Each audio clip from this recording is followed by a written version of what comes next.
এক মিনিট আপা ওটা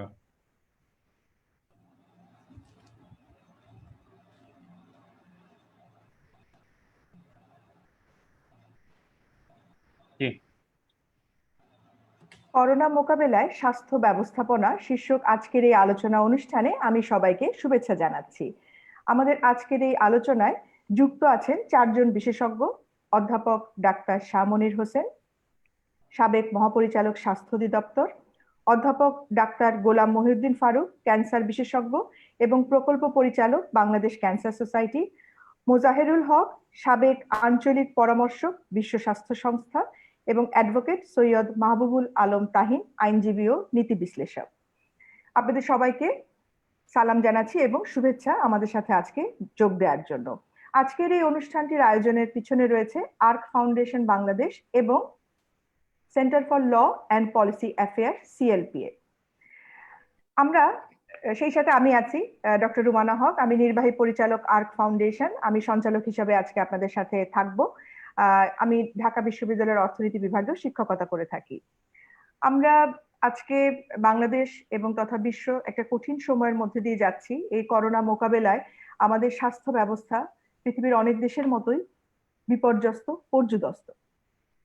এখন পর্যন্ত আমরা এটা প্রতি মুহূর্তেই পরিবর্তন হচ্ছে, কিন্তু আমি সকালে যখন দেখছিলাম যে এই পর্যন্ত ৮১,৫২৩ জন বাংলাদেশে করোনায় আক্রান্ত হয়েছেন, যেটা রেজিস্টার্ড তথ্য অনুযায়ী। ১৭,২৫০ জন সুস্থ হয়েছে। এই পর্যন্ত ১,০৯৫ জনকে আমরা হারিয়েছি এই করোনার কারণে। গত কিছুদিন ধরে আমরা স্বাস্থ্য ব্যবস্থার দুর্বলতা, অদক্ষতা এগুলো নিয়ে অনেক আলোচনা করেছি এবং আমরা বাজেট বরাদ্দ বৃদ্ধির কথা বলেছি। গত 11 তারিখে আমাদের বাজেট ঘোষণা হয়েছে, সেখানে আমরা আবারও দেখছি যে ২৯,০০০ কোটি টাকা বাজেট ঘোষণা করা হয়েছে স্বাস্থ্য মন্ত্রণালয়ের জন্য, এবং যেটা এবার যে ন্যাশনাল বাজেট হয়েছে তার ৫.১%। আমরা যদি একটু পিছনের দিকে তাকাই তাহলেও কিন্তু আমরা দেখবো যে স্বাস্থ্য ব্যবস্থাপনার অনেকগুলো বিষয় আলোচনা হয়েছে। আমরা যদি বাংলাদেশ হেলথ বুলেটিনের তথ্যগুলো দেখি, যেটা ২০১৮ সালে, সেখানের চিত্রও কিন্তু আমরা দেখছি যে স্বাস্থ্য বিভাগ পরিচালিত যে হাসপাতালগুলো আছে সেখানে ১০,০০০ জনের বিপরীতে ৩.২৪টি হাসপাতাল বেড আছে। আমরা যদি তাকাই যে আমাদের এখানে ডাক্তারের সংখ্যা, তাহলেও কিন্তু আমরা দেখব যে এই স্বাস্থ্য সেবা বিভাগের আন্ডারে যে রেজিস্টার্ড যে ডাক্তার, সেটা ১,৫৮১ জনের জন্য একজন ডাক্তার। তো সুতরাং আমাদের স্বাস্থ্য সেবার এই বিষয়গুলো এখন যে আলোচনা হচ্ছে খুব নতুন তা না, কিন্তু আমার মনে হয় করোনা পরিস্থিতিতে যে আলোচনা হয়েছে এটা আমাদেরকে ভাবাচ্ছে যে আমরা ভবিষ্যতে আসলে আমাদের ইমিডিয়েট, মিডিয়াম এবং লং টার্মে আমরা আমাদের স্বাস্থ্য সেবা ব্যবস্থাটাকে কিভাবে দেখতে চাই, আমরা যে রিফর্মের কথা বলছি আমরা আসলে কি ধরনের পরামর্শ দিচ্ছি, এবং আশা করছি আমি একটু রিকোয়েস্ট করব যারা কথা বলছেন আপনারা মাইক্রোফোনটা অফ রাখেন। আপনারা যারা কথা বলছেন না মাইক্রোফোনটা অফ রাখার জন্য আমি বিনীত অনুরোধ করছি। আমি আবার আলোচনায় ফিরে যাচ্ছি যে এখন এই পরিস্থিতিতে আমরা আশা করব যে আজকে যারা আমাদের বিশেষজ্ঞ আছেন তারা সমস্যাগুলো আমাদেরকে বলবেন, সেই সাথে আমাদের এই পরামর্শগুলোও দিবেন যে কিভাবে আমরা এই সমস্যাগুলো উত্তরণ করতে পারি। আমি প্রথমেই আসছি প্রফেসর শাহ মনির হোসেনের কাছে। আমি হামিদুল হিল্লোল আপনাকে একটু রিকোয়েস্ট করছি যে যারা কথা বলছেন আপনি যদি তাদের মাইক্রোফোনটা বন্ধ করে দেন। আর যারা যুক্ত আছেন আমাদের সাথে সবাইকে শুভেচ্ছা।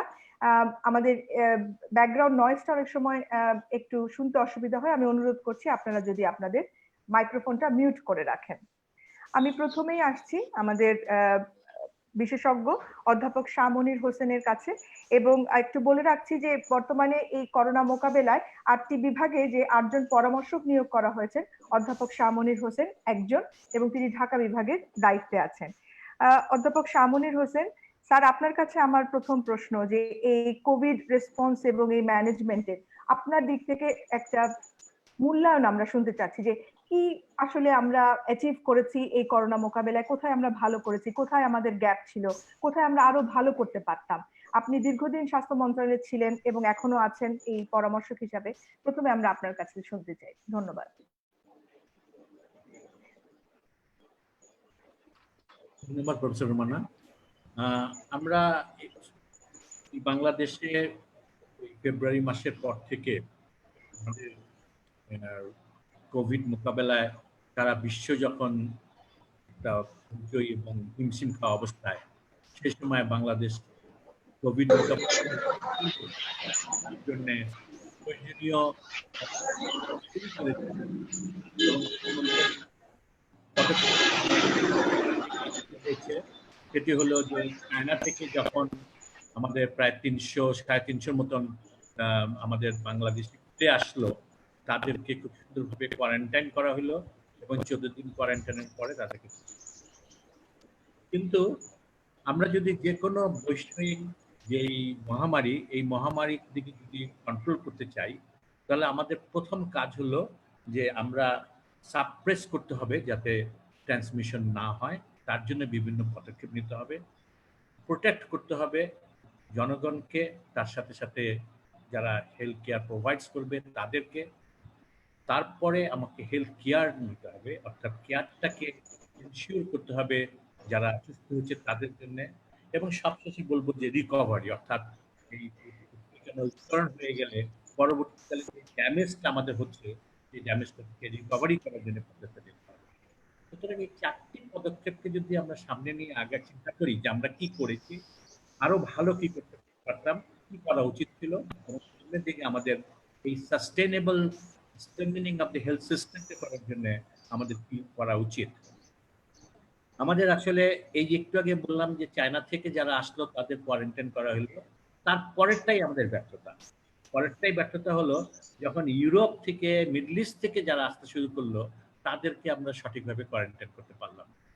তাদেরকে আমরা ইনস্টিটিউশনাল কোয়ারেন্টাইন না করে আমরা হোম কোয়ারেন্টাইনের জন্য বললাম।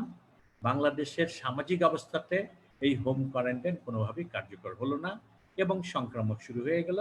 আমরা 8ই মার্চ প্রথম কেস পেলাম।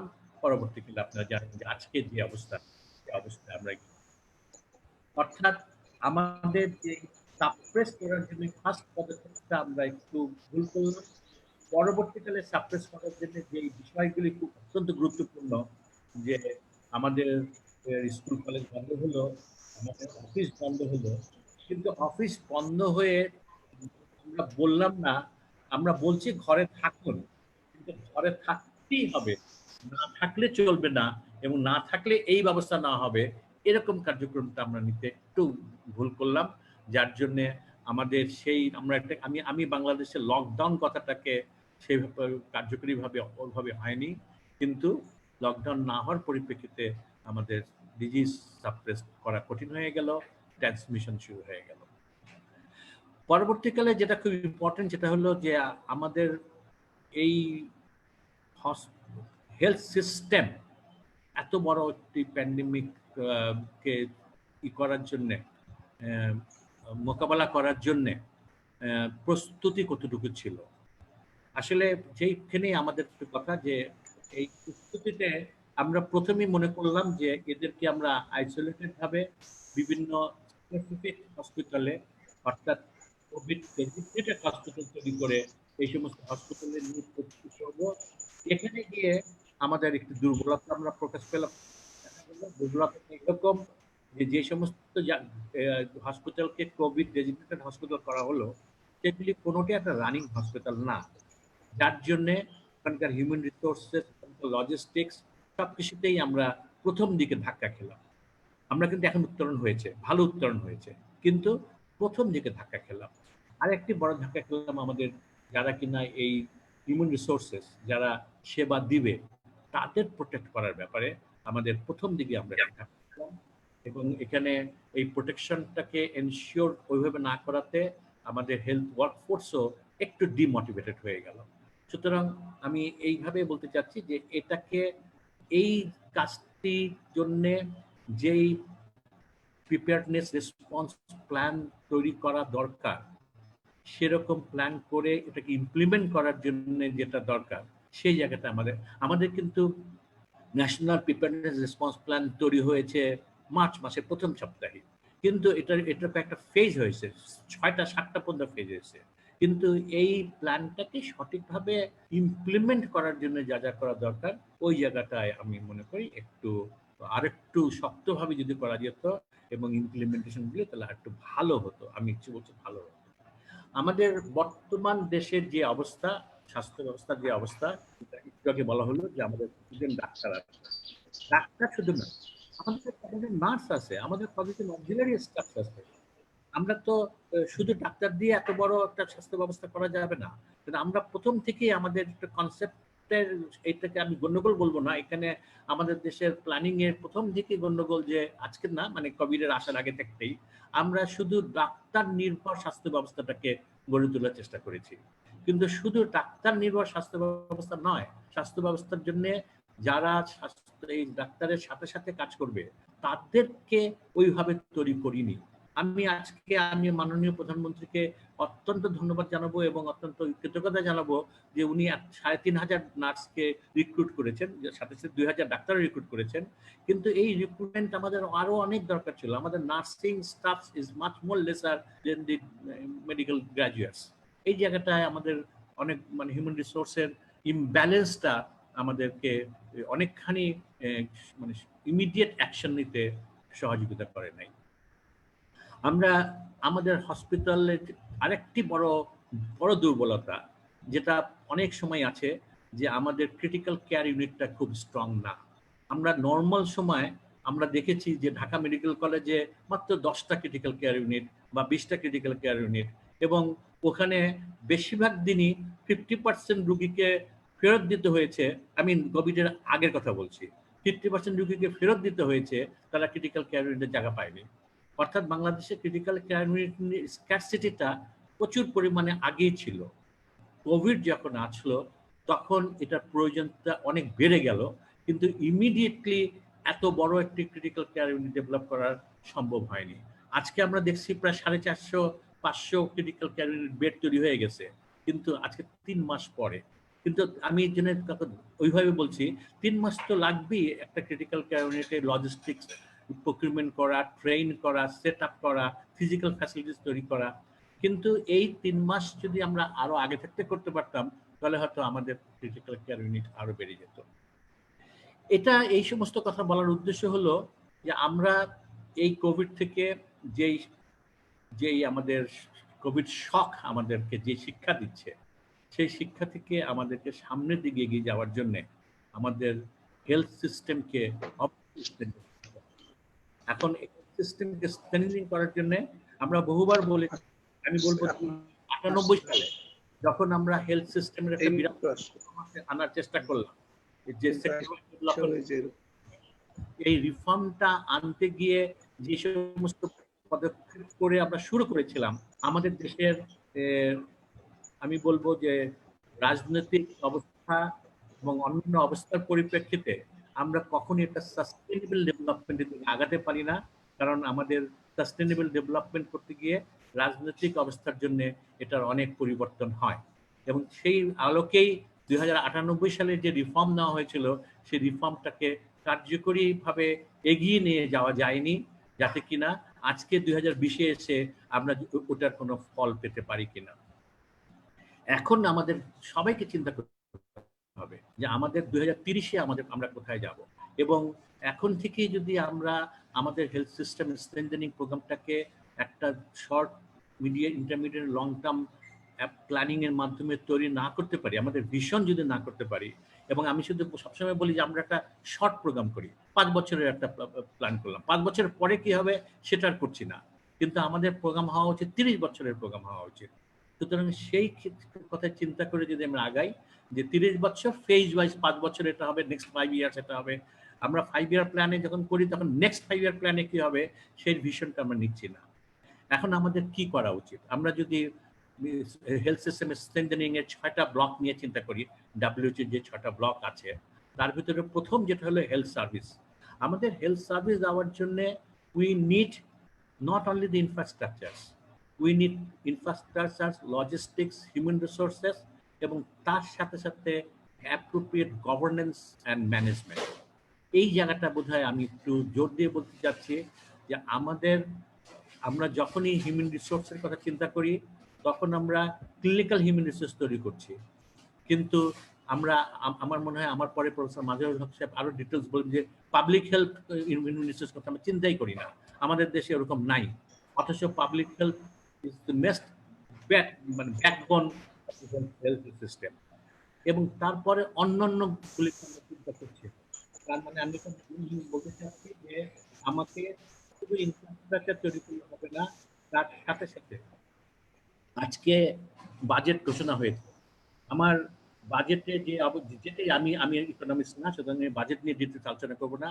আমি শুধু এতটুকু বলবো যে এই বাজেট দিয়ে যদি শুধুমাত্র যদি বিল্ডিং তৈরি করা হয়, হসপিটাল তৈরি করা হয়, আর তার সাথে সাথে ওই হসপিটাল চলাবার জন্য যা প্রয়োজন সেটাকে যদি না আনা হয়, তাহলে কিন্তু আমরা আবার ব্যর্থতার দিকে যাব। আজকে বোধহয় বাংলাদেশে এমন অনেক স্থাপনা তৈরি করা হয়েছে যে স্থাপনা চালু হয়নি হিউম্যান রিসোর্স না হওয়ার জন্য, এবং তার সাথে সাথে আদার্স লজিস্টিক না আসার জন্য, এবং তার সাথে সাথে ম্যানেজমেন্টটাকে স্ট্রংলি ঠিক মতন অ্যাড্রেস না করার জন্য। আরেকটি বিষয় আমি বলবো যে বাংলাদেশের স্বাস্থ্য ব্যবস্থা যে সেন্ট্রালাইজড অবস্থা আছে, সেই সেন্ট্রালাইজড অবস্থা থেকে আমাদেরকে বের হয়ে আসতে হবে। আমাকে ডিসেন্ট্রালাইজ করতেই হবে।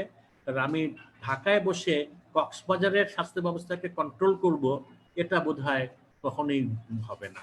সুতরাং আমাকে ডিসেন্ট্রালাইজ করতে হবে, ডেলিগেট করতে হবে মোর পাওয়ার্স, ইভেন অটোনমি প্রয়োজন হলে অটোনমি দিতে হবে। অটোনমি হয়তো আমি বলছি, কিন্তু আমাদের ইন লং রান চিন্তা করতে হবে। কিন্তু এখন অন্তত ডেলিগেশনটা মোর দিতে হবে, both financial delegation, human resource management delegation. ওখানে কিন্তু হিউম্যান রিসোর্স ম্যানেজমেন্ট আমরা সেন্ট্রালি করছি। সুতরাং এই একটি দিকে আমাদের খুব চিন্তা করে সামনের দিকে চিন্তা করতে হবে যে সাথে আমরা কিভাবে এই বড় রিফর্ম আমরা যদি দেখি বিভাগীয় পর্যায়ে যে সমস্ত হেলথ সিস্টেমের যে ব্যবস্থাপনা আছে, আমাদের বিভাগীয় পরিচালকের দায়িত্ব হলো পোস্ট বক্সের মতন, ডিজি অফিস থেকে চিঠি যায়, এই চিঠিটাকে সামনের দিকে ফরওয়ার্ড করে। ওনার নিজস্ব কোনো প্ল্যানিং নাই যে কিভাবে how to improve that divisions, এবং সেই প্ল্যানিং অনুযায়ী ইমপ্লিমেন্ট করার ক্ষমতাও নাই। এই জন্য আমি জোর দিয়ে বলছি যে আমাদের এই ডেলিগেশনস অ্যান্ড ডিসেন্ট্রালাইজেশন ইম্পর্টেন্টলি বলা উচিত, করা উচিত সামনের দিকে, যদি আমরা হেলথ সিস্টেম ইমপ্রুভ করতে চাই। আমার আজকে এই কোভিডে দেখছি যে আমার অমুক উপজেলাতে পিপিই নাই, অমুক ডিস্ট্রিক্টে পিপিই নাই, বা ওই স্যাম্পল কালেকশনের জন্য টিউব নাই, ঢাকা থেকে প্রকিউর করে পাঠানো হবে, তারপরে তারা এটা পাবে। কেন? এই জায়গাটাই আমাদের সিস্টেমটাকে আরো ডেভেলপ করতে হবে।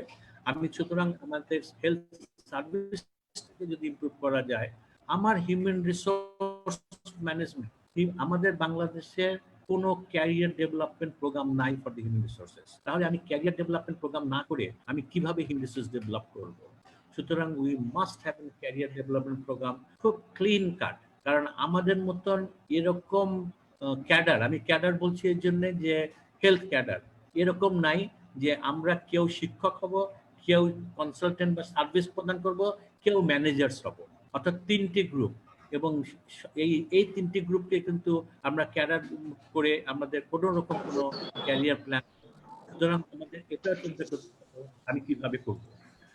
আমি যদি আরেকটি ব্লক সিস্টেম, স্ট্রেংথেনিং এর ইম্পর্টেন্ট ব্লকিং সিস্টেম হলো লজিস্টিক্স, রিকোয়ারমেন্ট, সাপ্লাই। আমি একটা সেন্ট্রাল সাপ্লাই চেনের মাধ্যমে কাজ করছি। We strengthening logistics, supply chain এবং প্রকিউরমেন্ট চেন। আমার ফাইন্যান্সের একই কাজ যে আমার ফাইন্যান্স নাই, আমাদের ইনফরমেশন সিস্টেমটা একটু বেটার। আমি রিসেন্টলি কয়েকটি দেশের সাথে কম্পেয়ার করে একটা কাজ করেছি, 5টি দেশের সাথে আমাদের মতনই, বাংলাদেশ, পাকিস্তান, কেনিয়া, উগান্ডা এবং ইথিওপিয়া, কয়েকটি দেশের সাথে কাজ করছি। করে দেখলাম যে আমাদের ইনফরমেশন সিস্টেমটা অনেক বেটার, কিন্তু এই বেটার ইনফরমেশন সিস্টেমটাকেও ডিসেন্ট্রালাইজ করতে হবে, কারণ আমরা খুব আমাদের ইনফরমেশন সিস্টেমকে এক্সটেন্ড করা দরকার।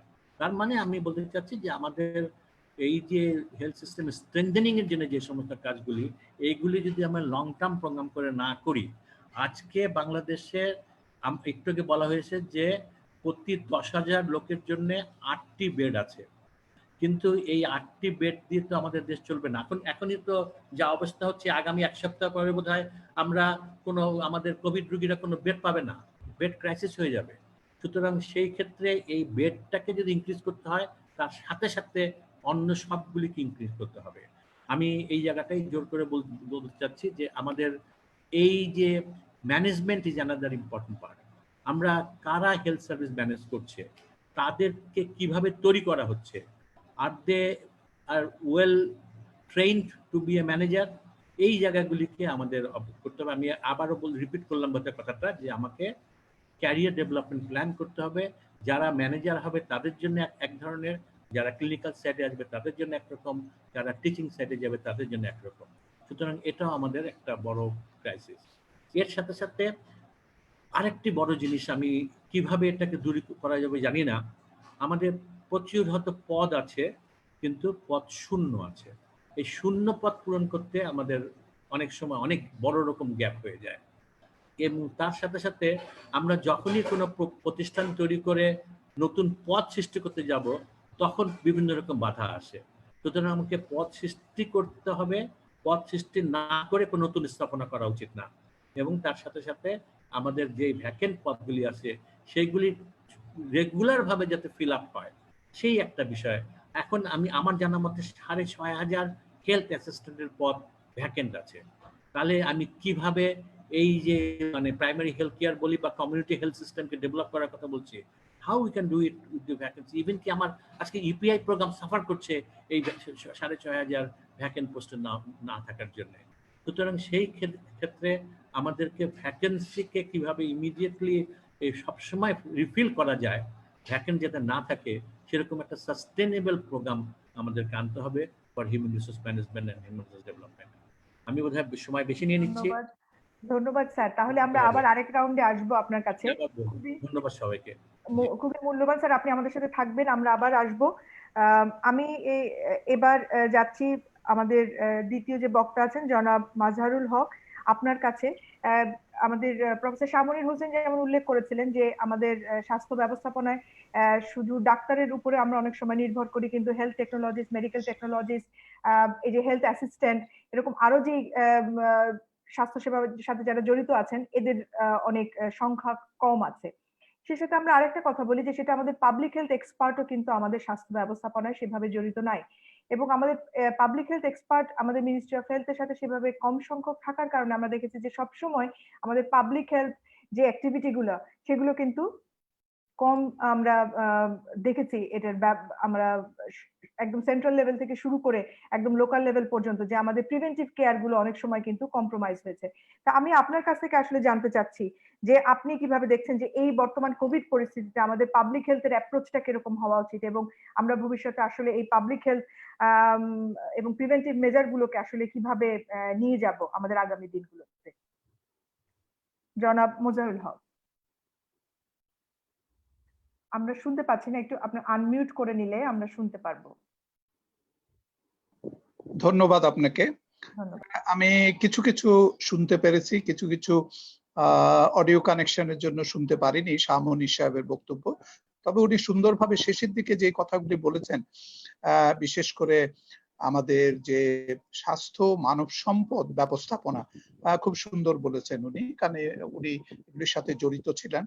এবং আমার মনে হয় বর্তমান কোভিড পরিস্থিতিতে আমাদের কাছে সেটা যেভাবে প্রতীয়মান হয়েছে, আমাদের চোখ খুলে দিয়েছে যে আমাদের সেই ওনার যে চিন্তা ভাবনার যে গুলি এসছে, এইগুলি দিয়ে প্রমাণ করে যে আমাদের অ্যাপ্রোচটা কি হওয়া উচিত। আমি ওনার সাথে সম্পূর্ণ একমত। তবে উনিও একজন কিন্তু পাবলিক হেলথ পার্সন, সুতরাং উনি পাবলিক হেলথ অ্যাপ্রোচটা ভালো বুঝেন আমার চেয়ে। তবে আমি যেই কথাটা দিয়ে শুরু করতে যাচ্ছি, দেখেন আপনি জনস্বাস্থ্য বলতে কি বুঝায়। আসলে এইটা প্রিভেন্টিভ এবং প্রাইমারি কেয়ার, যে কোনো বিষয়েরই প্রিভেন্টিভ এবং প্রাইমারি কেয়ারটাকে গুরুত্ব দেওয়াটাকেই বলা হয় জনস্বাস্থ্য অ্যাপ্রোচ। তারপরে রিহ্যাবিলিটেটিভ আপনার অ্যাপ্রোচ একটা আছে, সেটা আমরা অতটা গুরুত্ব না দিয়েও পারি, কারণ বেশিরভাগ ক্ষেত্রেই দেখা যায় যে আমাদের দেশের এই যে প্রাইমারি কেয়ার এবং প্রিভেন্টিভ কেয়ার, এই জায়গাটায় আমাদের প্রচুর দুর্বলতা আছে।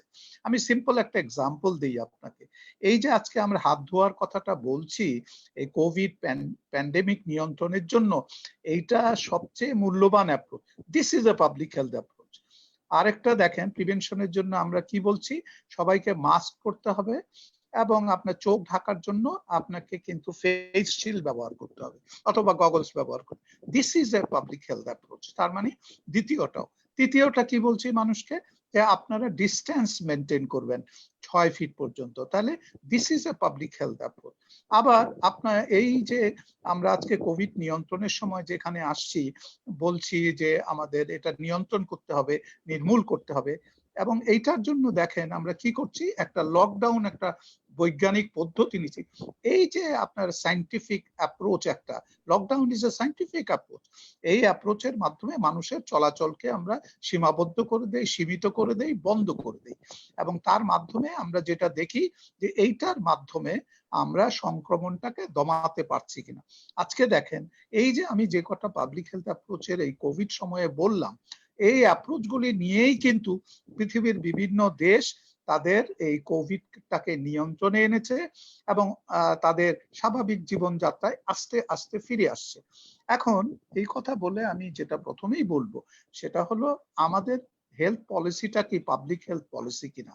আমি বলবো না, কারণ এটা পাবলিক হেলথ পলিসি না, এটা হেলথ পলিসি। আবার আমরা কিন্তু বিশ্ব স্বাস্থ্য সংস্থা থেকে একটা অ্যাপ্রোচ আছে বিভিন্ন দেশের কাছে, হেলথ ইন অল পলিসিস। তার মানে যত পলিসি, ন্যাশনাল পলিসি থাকবে সেখানে হেলথ একটা কম্পোনেন্ট থাকবে এবং সেই পলিসিটাও ঠিক থাকবে। এখন আপনি আসুন যে বাংলাদেশের হেলথ পলিসিটা আর health policy in other policies, এই জায়গাগুলিতে আমরা পাবলিক হেলথ অ্যাপ্রোচ নিয়েছে কিনা। আমরা তো বলছি না এটা পাবলিক হেলথ পলিসি, আমরা এটাকে বলছি হেলথ পলিসি। সুতরাং আমাদের মন মানসিকতায় যে পরিবর্তনটা আনতে হবে সেটা প্রথমে আনতে হবে। আমার মনে হয় যে যারা policy maker and decision maker তাদেরকে মনে রাখতে হবে কোভিড আমাদেরকে যেটা শিখিয়ে দিল যে পাবলিক হেলথ অ্যাপ্রোচের মাধ্যমে আমরা একটা জিনিস রোগকে নিয়ন্ত্রণ করতে পারি এবং চেষ্টা করছি, আমরাও চেষ্টা করছি। তো সুতরাং আমাদের যে কোনো ডিজিজের এগেইনস্টে আমাদেরকে পাবলিক হেলথ অ্যাপ্রোচ নিতে হবে।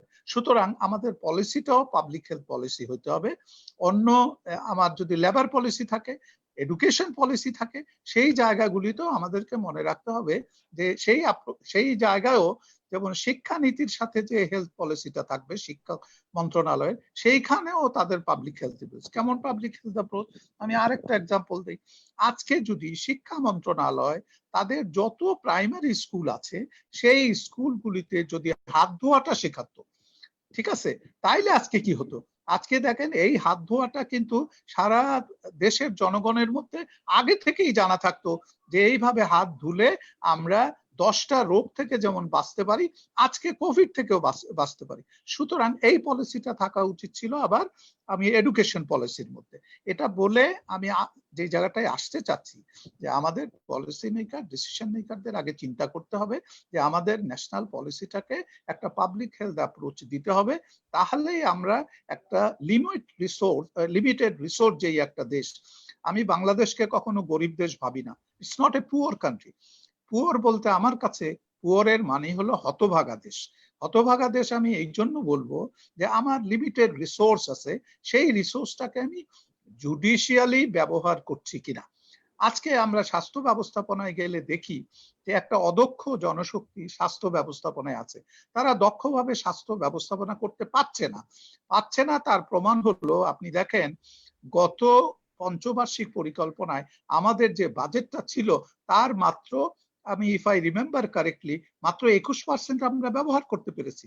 তারপরে দেখেন অর্থ মন্ত্রণালয়ের কাছে আমরা যখন টাকা চাই তখন তারা বলে যে এরা তো টাকা খরচই করতে পারে না স্বাস্থ্য মন্ত্রণালয়, তা আবার বাড়তি বাজেট চায় কেন? এবং তাদের কথায় কিন্তু যুক্তি আছে। আপনি যদি ক্রোনোলজিক্যালি দেখে আসেন প্রতি বছরের স্বাস্থ্য বাজেট, আপনি দেখবেন আমাদের টাকা ফেরত যায়। সুতরাং এই যে ব্যবস্থাপনার অদক্ষতা, এই জায়গাটায় আমার মনে হয় শাহমনি সাহেব যে কথাটা বলছিলেন যে আমাদের অ্যাকচুয়ালি সঠিক ব্যবস্থাপনা যদি আমরা না করি, সেটা শুধু স্বাস্থ্য জনশক্তি না, প্রতিটি ব্যবস্থাপনা এই জায়গায় কি দরকার ছিল। আজকে ব্যবস্থাপনায় আমাদের দেখেন পাবলিক হেলথের একটা এডুকেশনই আছে, হেলথ কেয়ার ম্যানেজমেন্ট বা হেলথ ম্যানেজমেন্ট বা হসপিটাল ম্যানেজমেন্ট, কিন্তু আমরা কি এই জায়গাগুলিতে সেই জায়গাগুলিতে প্রশিক্ষিত লোকজনকে প্রশিক্ষিত করে তাদেরকে কি নিয়ে জায়গা মতো প্লেস করতেছি, মেধাভিত্তিক প্লেস করতেছি? হ্যাঁ, সেই জিনিসগুলি আমরা করছি না। তো এখানে আমার যে কথাটা আমি আলটিমেটলি বোঝাতে চাচ্ছি এবং আপনাদের কাছে বলতে চাচ্ছি যে আমাদেরকে ব্যবস্থাপনার দক্ষতা বাড়াতে হবে। এখন আসেন আপনি যে পাবলিক হেলথ অ্যাপ্রোচ এই কোভিড এর সময় কিভাবে নিব। আপনারা সবাই শুনে খুশি হয়েছেন নিশ্চয়ই যে স্বাস্থ্য বাজেটে একটা অঙ্ক বেড়েছে ছোট, এবং এটা প্রতি বছরই আপনি যদি দেখেন স্বাস্থ্য বাজেটে এইরকম অঙ্কটা বাড়ে। কিন্তু বাড়লে হবে কি, এই যে বাড়ার ফলে এদিকে কিন্তু আবার আমাদের এই খাতের ব্যয়গুলি যদি আপনি দেখেন, প্রথম সবচেয়ে বেশি ব্যয় কর্মকর্তা কর্মচারী এবং এই তাদের বেতন, এটাতে চলে যায় সবচেয়ে বড় অংশটা। তারপরে থাকে কি ইনফ্রাস্ট্রাকচার ডেভেলপমেন্ট, এই দালান কোঠা বিল্ডিং এগুলি বানানোর কথা, স্ট্রাকচার। তারপরে আসে নেক্সট কি প্রকিউরমেন্ট। কি প্রকিউরমেন্ট? আপনি যখন কিনতে যান তখন দেখবেন যে সবচেয়ে এক্সপেন্সিভ মেশিন গুলি আপনি কিনছেন। তো আমি এবং সেটা অবশ্যই দরকার আছে, সেটা ন্যাশনাল লেভেলে দরকার আছে।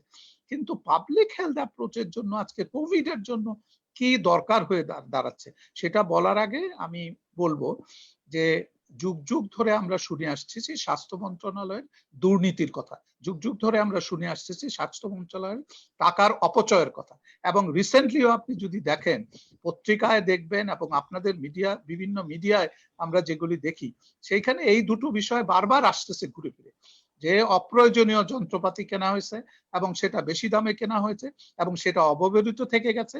পাশাপাশি আপনি দেখেন দুর্নীতির আরো বিভিন্ন জিনিস প্রকাশ পাচ্ছে। আপনি শত শত কোটি টাকা আফজাল নামে একজন সে পাচার করে নিয়ে চলে গেছে, এই স্বাস্থ্য মন্ত্রণালয়ের কর্মকর্তা। এবং এছাড়াও আপনি যদি দেখেন আমাদের বিগত তিনজন মন্ত্রীর আমলে যে সমস্ত দুর্নীতি হয়েছে এবং সেখানে এমনকি এমন অভিযোগ এসছে যে সেইখানে মন্ত্রীর আত্মীয় স্বজনও জড়িত আছে এবং এগুলি সোশ্যাল মিডিয়াতে ভালোভাবে প্রকাশও হয়েছে। সুতরাং এই সমস্ত জিনিসগুলির তদন্তের আমি দাবি করছি। পাশাপাশি আমি যেই জায়গাটায় আসতে চাচ্ছি যে আমাদের যেই টাকাটা পাচ্ছি সেটা জুডিশিয়ালি ব্যবহার করতে হবে। আমাদেরকে আগে প্রায়োরিটিস গুলি ঠিক করতে হবে, আমার কাছে কি প্রায়োরিটি। প্রথমে যদি আমরা ঠিক করে নেই পাবলিক হেলথ অ্যাপ্রোচ দেব, তাহলে আমাদেরকে গ্রামীণ স্বাস্থ্য ব্যবস্থাটার দিকে নজর দিতে হবে।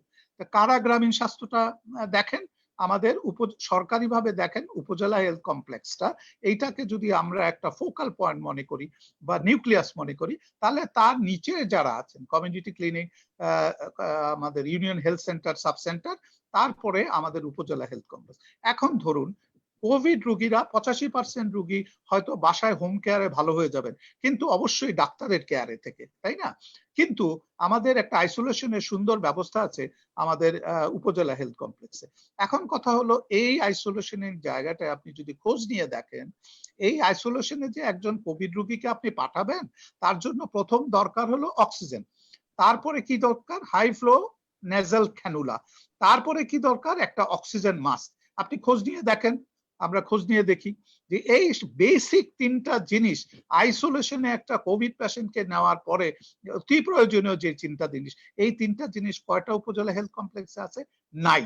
সুতরাং আপনি প্রাথমিক যে জিনিসটা আপনি দিবেন সেবাটা, প্রথম তো আমরা মাস্ক পরবো, হাত ধোবো, তারপরে ডিস্টেন্সিং মেনটেন করব, এইগুলি রেখেই এরপরে একটা রুগী হয়ে গেলে তাকে প্রথম নেবেন আপনি আইসোলেশনে চিকিৎসা দেওয়ার জন্য, সেই জায়গারই এই দুরবস্থা।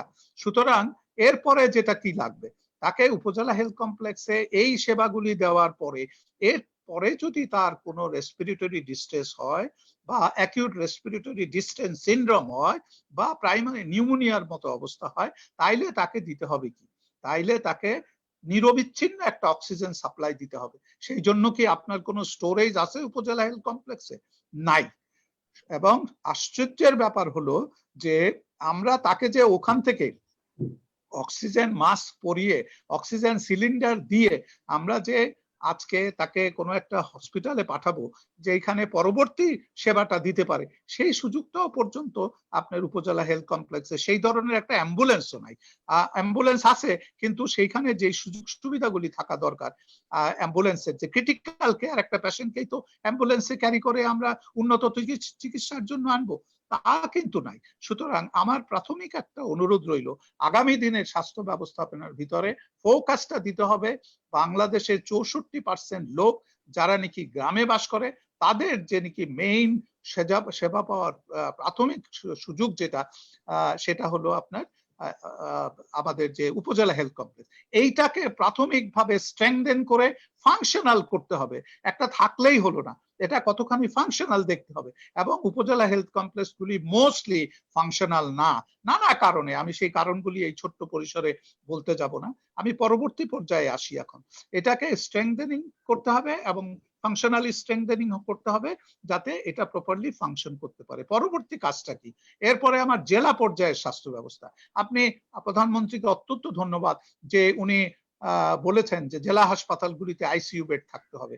এবং আজকে জেলা এই যে উপজেলা হেলথ কমপ্লেক্স থেকে রেফার্ড হয়ে একটা পেশেন্ট যাবে উন্নত চিকিৎসার জন্য, আমরা বলবো এইটা যাবে হলো জেলা হাসপাতালে। তাহলে জেলা হাসপাতালে যদি আপনার আমি যেটা নিরবিচ্ছিন্ন অক্সিজেন সাপ্লাই এবং তাদের স্টোরেজ ফর অক্সিজেন যদি না থাকে, পাইপলাইন যদি না থাকে এই অক্সিজেন সাপ্লাই দেওয়ার জন্য, তাহলে তো আপনি একটা পেশেন্টকেও বাঁচাতে পারবেন না। Not a single patient will survive with respiratory distress in a district hospital in the present situation. সুতরাং আপনাকে নেক্সট যেটা গুরুত্ব দিতে হবে যে সেইটা হলো ডিস্ট্রিক্ট হাসপাতালগুলিতে নিরবিচ্ছিন্ন অক্সিজেন সাপ্লাইয়ের ব্যবস্থা করতে হবে, ভেন্টিলেটরের ব্যবস্থা করতে হবে, মানে I mean the ventilation system, এবং উইথ আইসিইউ বেডস। এবং এইটুকুগুলি হলো আমাদের প্রায়োরিটি। তো এই প্রায়োরিটি গুলি যদি আমরা এই যে 10,000 টাকা এইবারের বাজেটে আসছে, আমরা এইটাকে কোনোভাবেই যেন ডেভিয়েট না করি এই টাকাটা। এখন অনেক সময় বলা হয় যে স্বাস্থ্য বাজেটে টাকা দিতে গেলে আমাদের যে মন মানসিকতা আমরা দেখি সেটা একটা লিমিটেড। আপনার 5% এদিক ওদিকের মধ্যেই আমরা থেকে যাচ্ছি। এবং 0.9% অফ আপনার যদি জিডিপি একটা বাজেট হয়, এইটা দক্ষিণ পূর্ব এশিয়ার মধ্যে সবচেয়ে কম বাজেট। আপনি বাংলাদেশ ছাড়া আর কোন দেশে এত কম বাজেট নাই দক্ষিণ পূর্ব Asia, if I am not wrong. দু একটা দেশে থাকতে পারে আফগানিস্তান মতো। তাহলে এখন কি হচ্ছে, এই বাজেটটা বাড়াতে হবে। আমাদের একটা কিন্তু বড় সম্পদ আছে, আপনি লক্ষ্য করবেন টোব্যাকো। আজকে এই যে তামাকের বিষয়টা, আপনি পৃথিবীর মধ্যে আমার মনে হয় সিগারেটের দাম বাংলাদেশে সবচেয়ে সস্তা। কেন? আমরা এমন একটা জনগণের স্বাস্থ্য ক্ষতিকর একটা টোব্যাকোর মতো একটা জিনিসকে এইভাবে সস্তায় কেন অ্যাভেলেবল জনগণের জন্য করে দিয়েছি। আপনি আজকে কোভিড সিচুয়েশনে আমরা কি দেখছি? আমরা দেখছি যে 15 গুণ বেশি আক্রান্ত হবে আপনার যারা নাকি ধূমপানকারী বা ধূমপান করে। সুতরাং আমাদের একটা নীতি অন্তত এইভাবে আসা উচিত যে যেই টাকাটা ট্যাক্স হিসাবে এই সিগারেটের দাম 3 গুণ অন্তত বাড়াতে হবে। 3 গুণ বাড়িয়ে যেই ট্যাক্সটা আমাদের আসবে, এই ট্যাক্সটা স্বাস্থ্য খাতে এক্সক্লুসিভলি স্বাস্থ্য খাতে ব্যয় করার কোনো পরিকল্পনা করা যায় কিনা। এবং আমার মনে হয় যে যারা নাকি স্বাস্থ্য নিয়ে চিন্তা করেন, সুবিবেচক যদি হন, বিবেক যদি তাদেরকে তাড়িত করে, তাহলে অন্তত এমন একটা মানুষের জীবন হানিকর এবং স্বাস্থ্য ক্ষতিকর একটা জিনিস tobacco, that should be banned fast. আর যদি করা সম্ভব না হয় তাহলে অন্তত এইটাকে 3 গুণ দাম বাড়িয়ে যে ট্যাক্সটা আমাদের আসবে, এই ট্যাক্সটা স্বাস্থ্য খাতে ব্যয় করার জন্য আমি একটা অনুরোধ রাখবো যারা নাকি স্বাস্থ্য বাজেট নিয়ে কাজ করছেন বা ডিসিশন মেকিং এ কাজ করছেন। তো আমি আর বাড়াবো না, আমার কাছে যদি কোনো প্রশ্ন থাকে আপনারা পরবর্তীতে করতে পারেন। তবে আমার কথা হলো আগামী যে 10,000 কোটি টাকা বাজেট এসছে, that should B focus only on Covid. কারণ এই বছরটা আমাদের এই বাজেটের বছরটা কোভিড নিয়ন্ত্রণেই চলে যাবে। কোভিডের স্বাস্থ্য ব্যবস্থার উন্নয়নে যাতে এই 10,000 কোটি টাকা আমরা এক্সক্লুসিভলি ব্যবহার করি, and that is for primary care and emergency care as well as আমি যেটা বলবো যে প্রিভেন্টিভ কেয়ার। এবং সেই জন্য উপজেলা হেলথ কমপ্লেক্সগুলিকে ফাংশনালি স্ট্রেংথেন করব এবং আমাদের যে জেলা হসপিটালগুলি আছে সেই জেলা হসপিটালগুলিকে সমৃদ্ধ করব এমন ভাবে যাতে কোভিড যারা নাকি ক্রাইসিসে থাকবেন তাদের যাতে জীবনের ঝুঁকি নিয়ে এদিক ওদিক ছোটাছুটি করতে না হয়, তারা যদি সরাসরি তাদের সংশ্লিষ্ট জেলায় যেতে পারেন। আরেকটা জিনিস একটু মনে করিয়ে দেই আমি বিদায় নেওয়ার আগে, সেটা হলো একটা effective referral system.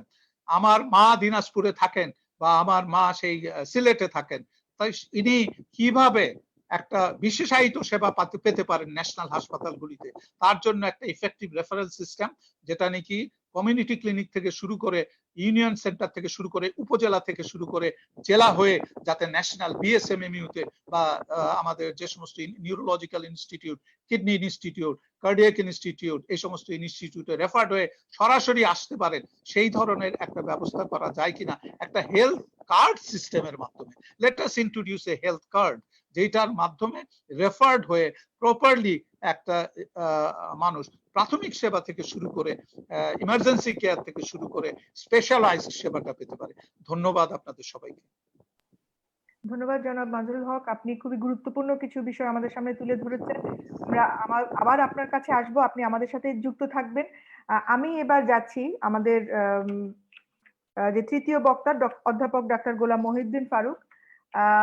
Doctor Mohiuddin Faruk, আপনার কাছে আমার প্রশ্ন, এবং আরো অনেকেই আমাদের এখানে যারা কমেন্ট বক্সে আমরা দেখেছি অনেকে প্রশ্ন তুলেছেন যে এই কোভিড পিরিয়ডে দেখা যাচ্ছে যে যারা নন কোভিড পেশেন্ট তারা বিভিন্নভাবে কিন্তু স্বাস্থ্য সেবা গ্রহণে বাধাগ্রস্ত হচ্ছে এবং তারা বিভিন্ন হসপিটালে যাচ্ছে এবং হসপিটালগুলো তাদেরকে ভর্তি নিচ্ছে না, এমনকি তারা বলছে যে নন কোভিড সার্টিফিকেট নিয়ে তারপরে আসতে হবে। এবং আমরা পত্রিকায় দেখেছি যে নন কোভিড ভুয়া সার্টিফিকেটও নাকি এখন বাজারে পাওয়া যায়। তো এই যে যাদের এখন কোভিড নাই কিন্তু যারা সাধারণ যে আমাদের অন্যান্য রোগীরা আছে, এমনকি এখন অনেক এমার্জেন্সি পেশেন্টও কিন্তু থাকতে পারে বিভিন্ন রোগে, তো তারা এখন কোথায় যাবে? তাদের স্বাস্থ্য ব্যবস্থায় আসলে আমাদের কি করা যেতে পারে এবং তাদেরকে আমরা কিভাবে আসলে এখন এই অবস্থায় সেবা দিতে পারি? ডক্টর গোলাম মহিউদ্দিন ফারুক, আপনার কাছ থেকে আমরা সেটা শুনতে চাচ্ছি। ধন্যবাদ, এবং যারা শুনছেন তাদের প্রতি কৃতজ্ঞতা যে আজকে আমরা গুরুত্বপূর্ণ বিষয় নিয়ে আমরা আলোচনা করছি। আমি এতক্ষণ আমাদের দুজন সিনিয়র বক্তা তাদের বক্তব্য শুনলাম, যারা ওতপ্রোতভাবে আমাদের স্বাস্থ্য ব্যবস্থার সাথে জড়িত ছিলেন এবং এখনো আছেন। আমি ছোট্ট একটা কথা বলে আমার ওই প্রশ্নগুলোর উত্তরের সাথে যেতে চাচ্ছি। প্রথম কথাই হচ্ছে যে আমরা আলোচনা করছিলাম কিছু ভুলের। আমরা আগে ভুল করেছি, এখন ঠিক আছে এবং সামনে ভুল করব না, এরকম অবস্থায় কিন্তু নাই বলে আমি মনে করি। আমাদের আগের ভুলগুলো যেমন আছে, এখনো আমরা ভুলের মধ্যে আছি।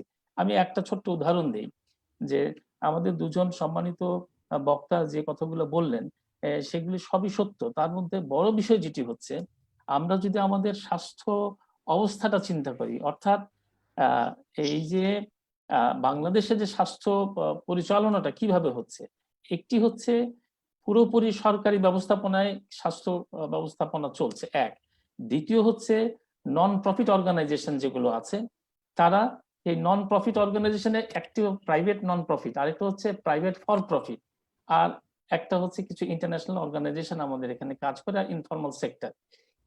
এই যে পাঁচটা ধারা আছে, আমরা এই ধারাগুলোকে যদি এক ছাতার নিচে না আনতে পারি, তাহলে কিন্তু আমরা আমাদের যে এনার্জি মোবিলাইজেশন বা রিসোর্স মোবিলাইজেশন অথবা ফ্যাসিলিটি মোবিলাইজেশন, সেগুলো কিন্তু আমরা করতে পারছি না।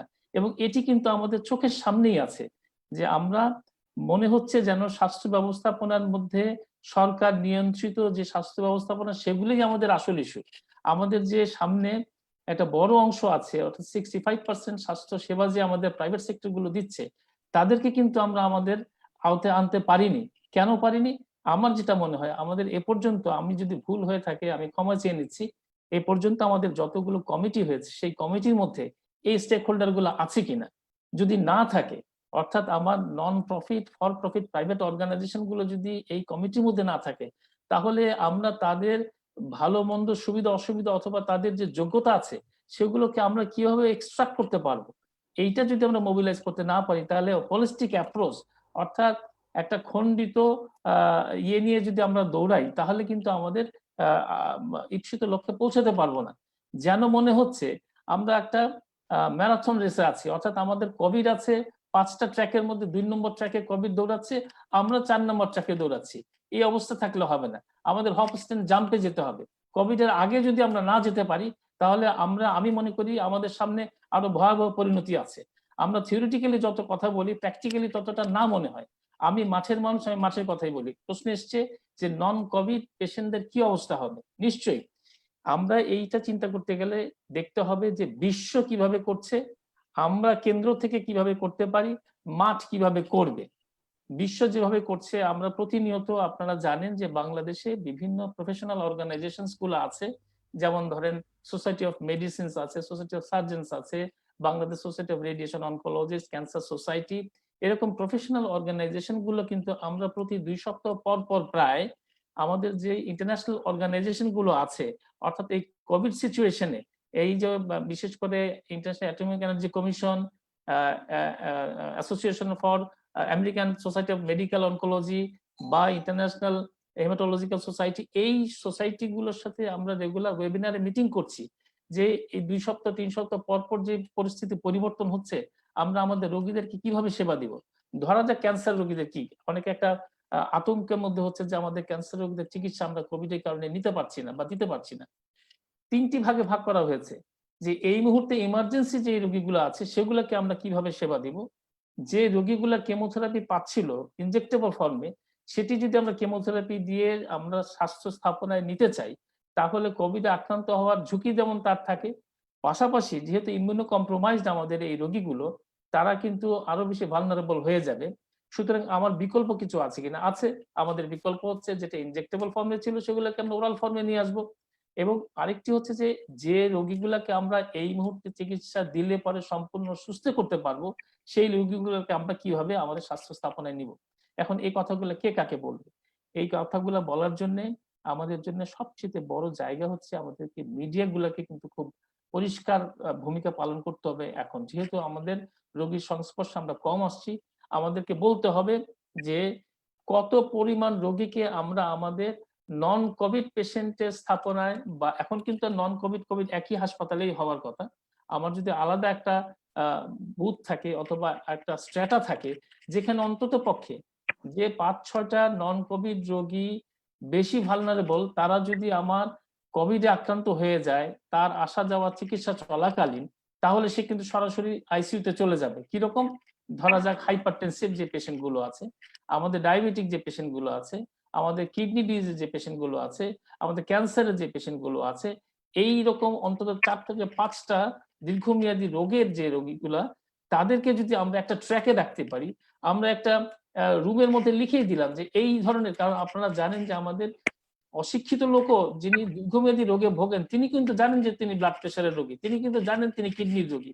সুতরাং আমরা যদি লিখে দেই যে আপনারা যারা এই রোগগুলাতে নিশ্চিত জানেন তারা এই কাউন্টারে আসেন, তাহলে সেখানে কিন্তু আমরা বলে দিতে পারি প্রায় 80% রোগীকেই যে তারা হয়তো গত 2-3 বছর যেই চিকিৎসা ব্যবস্থাপনায় ছিল সেগুলি আমরা আবার তাদেরকে বলে দিলাম যে আপনারা এইভাবে চলেন, খুব প্রয়োজন না হলে আপনারা আসবেন না, তারা একটা আস্থা নিয়ে চলে যাবে। সুতরাং সেখানে রোগীদেরকে আমরা সেবা দিতে পারবো। কিন্তু এই রোগীগুলো আমরা আমাদের হাসপাতালে আনাটা কমাতে পারি কিভাবে? ওই যে বললাম, আমাদের মিডিয়া, বিশেষ করে বাংলাদেশ টেলিভিশন প্রতিদিন যদি অন্তত এই জাতীয় রোগগুলো কিছু কিছু নোটস দিয়ে দেয় যে হ্যাঁ আপনার এই সমস্যা হলে আপনি যাবেন, এই সমস্যা হলে বাসায় থাকেন, এরকম কিছু যদি আমরা দিতে পারি, তাহলে কিন্তু আমাদের ইনফ্লাক্স অফ দ্য পেশেন্ট সেই চলে কম যাবে, আমার স্বাস্থ্য ব্যবস্থাপনায় কম যাবে, আস্থার মধ্যে থেকেই কম যাবে। এবং যারা সেখানে যাবে তাদের চিকিৎসা আমাদের দিতে হবে। কারা চিকিৎসা দিবে? আমাদের যে স্বাস্থ্য ব্যবস্থাপনায় যেসব চিকিৎসক এবং নার্স এবং আমাদের অন্যান্য অক্সিলারি স্টাফ আছেন, তারা এই ব্যবস্থাপনার সাথে থাকবেন। তারা কিভাবে দিবেন? তাদের তো একটা নিশ্চয়তা থাকতে হবে। নিশ্চয়তার আমি অন্তত 3টা দিক মনে করি। আমাদের যে ব্যক্তিগত সুরক্ষা সেটা নিশ্চিত করতে হবে। আমি আবার রিপিট করছি, এটি থিওরিটিক্যালি যা হচ্ছে প্র্যাকটিক্যালি তা কিন্তু হচ্ছে না, এটা নিশ্চিত করতে হবে। দ্বিতীয় হচ্ছে আমাদের প্রত্যেকটা, যেহেতু এটি একটি ইমার্জেন্সি সিচুয়েশন, আমরা সাধারণ সময়, আমাদের সামনে স্যার আছেন এখানে, আমরা সাধারণ সময় আমাদের যেসব স্টাফ, হেলথ স্টাফ, ডক্টর সহ, ধরা যাক পার্বত্য চট্টগ্রামে পোস্টিং হলে সেখানে একটা আলাদা ইনসেন্টিভ দেওয়া, ঝুঁকি ভাতা দেওয়া হয়, কিংবা কমিউনিকেবল ডিজিজের যে টিউবারকুলোসিস, লেপ্রোসিতে যারা চাকরি করেন তাদের কিন্তু ঝুঁকি ভাতা দেওয়া হয়, ক্যান্সার পেশেন্টদের নিয়ে যারা ডিল করেন তাদের কিন্তু ঝুঁকি ভাতা দেওয়া হয়। আমি এখন আমি মনে করি আমাদের সমস্ত ডাক্তাররা ঝুঁকির মধ্যে আছেন। আজকে পর্যন্ত আমাদের কাছে তথ্য হচ্ছে 35 জন চিকিৎসক চলে গেছেন। আমি তাদের রুহের মাগফিরাত কামনা করছি, সামনে কি হবে আমি জানি না। আমাদের এই সব চিকিৎসকদেরকে যদি আস্থায় রাখতে হয়, তাহলে প্রত্যেকটা চিকিৎসক থেকে শুরু করে আমাদের যারা অক্সিলারি স্টাফ আছে তাদের বেসিকটা, বেতনের সাথে বেসিকটাকে ধরা হোক তাদের একটা ঝুঁকি ভাতা হিসেবে। তাহলে যেটি হবে, আমাদের যে পার্সোনাল প্রোটেক্টিভ ইকুইপমেন্ট যেগুলো আছে সেগুলো কেন্দ্র থেকে সাপ্লাই দেওয়ার চাইতে ব্যক্তিগতভাবেও কিন্তু অনেকে 3-4টা করে ডিসপোজেবল নিয়ে কিনে তারা তাদের সুরক্ষা নিশ্চিত করতে পারবে। সে নিশ্চিত হবে যে আমি এই জায়গায় গেলে পরে এবং এইভাবে গেলে পরে আমি আমার রোগীদের কাছাকাছি যেতে পারবো। সুতরাং রোগীরাও আস্থা পাবে, আমাদের যারা অক্সিলিয়ারি স্টাফ থেকে শুরু করে চিকিৎসক যারা এই প্রণোদনা না, আমি মনে করি যে আমি যদি 6 মাসের একটা প্ল্যান করি যে আমার পিক, আমার হরিজন্টাল সিচুয়েশন এবং ডিক্লাইন যখন করবে, যদি 6 মাসের একটা অবস্থা ধরে এই 6 মাসকে আপদকালীন সময় ধরে একেবারে সমস্ত স্বাস্থ্য ব্যবস্থার সাথে যারা জড়িত আছে তাদেরকে যদি আমরা তাদের বেসিকটাকে ইনসেন্টিভ হিসেবে ধরে নিই, ঝুঁকি ভাতা হিসেবে ধরে নেই, আর যেগুলো আছে যে 25 লাখ 50 লাখ সেটা তো ভিন্ন জিনিস, এটি একেবারে ইন জেনারেল সবার জন্যই হবে, কোভিড নন কোভিড সবার জন্য। তাহলে হবে কি আমার সমস্ত চিকিৎসা ব্যবস্থার মধ্যে নেটওয়ার্কের মধ্যে যারা আসবে তারা সুনিশ্চিতভাবে তাদের চিকিৎসা ব্যবস্থার মধ্যে আসতে পারবে। আর সবচেয়ে বড় জিনিস হচ্ছে যে 50+ আমাদের যেসব চিকিৎসকরা আছেন তাদের সার্ভিসটা এখন কিন্তু সরকারি বেসরকারি উভয় ক্ষেত্র থেকেই কিন্তু আমরা বঞ্চিত হচ্ছি। সেক্ষেত্রে যেটি করতে হবে, স্ট্রং টেলিমেডিসিন সিস্টেমটাকে ডেভেলপ করতে হবে আমাদের। এটি কিন্তু খুবই সম্ভব, উন্নত বিশ্বে এগুলো চলছে। আমাদের এখানে যারা ইভেন সার্জারিও পর্যন্ত ল্যাপারোস্কোপিক সার্জারি করার সময় কিন্তু আমাদের সিনিয়র শিক্ষক বাসা থেকে কিন্তু সিদ্ধান্ত দিতে পারেন তুমি এভাবে মুভ করো, এভাবে মুভ করো। ইভেন অনকোলজিস্ট যারা রেডিয়েশন অনকোলজিস্ট তারা যখন প্ল্যানিং করবে তখনও কিন্তু বাইরে থেকে বলা যেতে পারে যে হ্যাঁ আপনারা এইভাবে প্ল্যানটা করেন। সুতরাং আমরা তাদের সার্ভিসটাও কিন্তু এক্সট্রাক্ট করতে পারি। আসলে বিষয়টা হচ্ছে আমরা মাঠ পর্যায়ে থেকে যদি সমস্যাগুলো শুনি এবং সেগুলোকে যদি আমরা সমন্বয় করি তাহলে নিশ্চয়ই সম্ভব আমাদের কোভিড নন কোভিড উভয়কেই। এখানে শুধুমাত্র কোভিডকে যদি আমরা হাইলাইট করি তাহলে আমাদের নন কোভিড যারা আছে তারা কিন্তু বিপদে পড়ে যাবে। তবে একটা জিনিস অবশ্যই মনে রাখতে হবে, এই স্থাপনায় নন কোভিড এর চিকিৎসা চলবে, কিন্তু সারা বিশ্ব যেভাবে করছে যে 2/3 অফ দ্য পেশেন্টকে আসা না আসার জন্য যে ব্যবস্থাপনা, টেলিমেডিসিন, প্রচার মাধ্যম এবং অবশ্যই মানুষকে একটু এডুকেট করা, সেই পরে আলোচনায় আসবো যদি কিভাবে আমরা সেটা করতে পারি। আপাতত আমি এইটুকু বলছি, তবে চিকিৎসা ব্যবস্থার মধ্যে এই নেটওয়ার্কের মধ্যে সবাইকে আনতে হবে। ধন্যবাদ। ধন্যবাদ ডক্টর গোলাম মহিউদ্দিন ফারুক, আপনি খুবই গুরুত্বপূর্ণ বিষয়গুলো আলোচনা করেছেন এবং কিভাবে কোভিড এবং নন কোভিড সবাইকেই একসাথে আসলে হাসপাতালে চিকিৎসা সেবা দেওয়া যায় সেটা আপনি উল্লেখ করেছেন।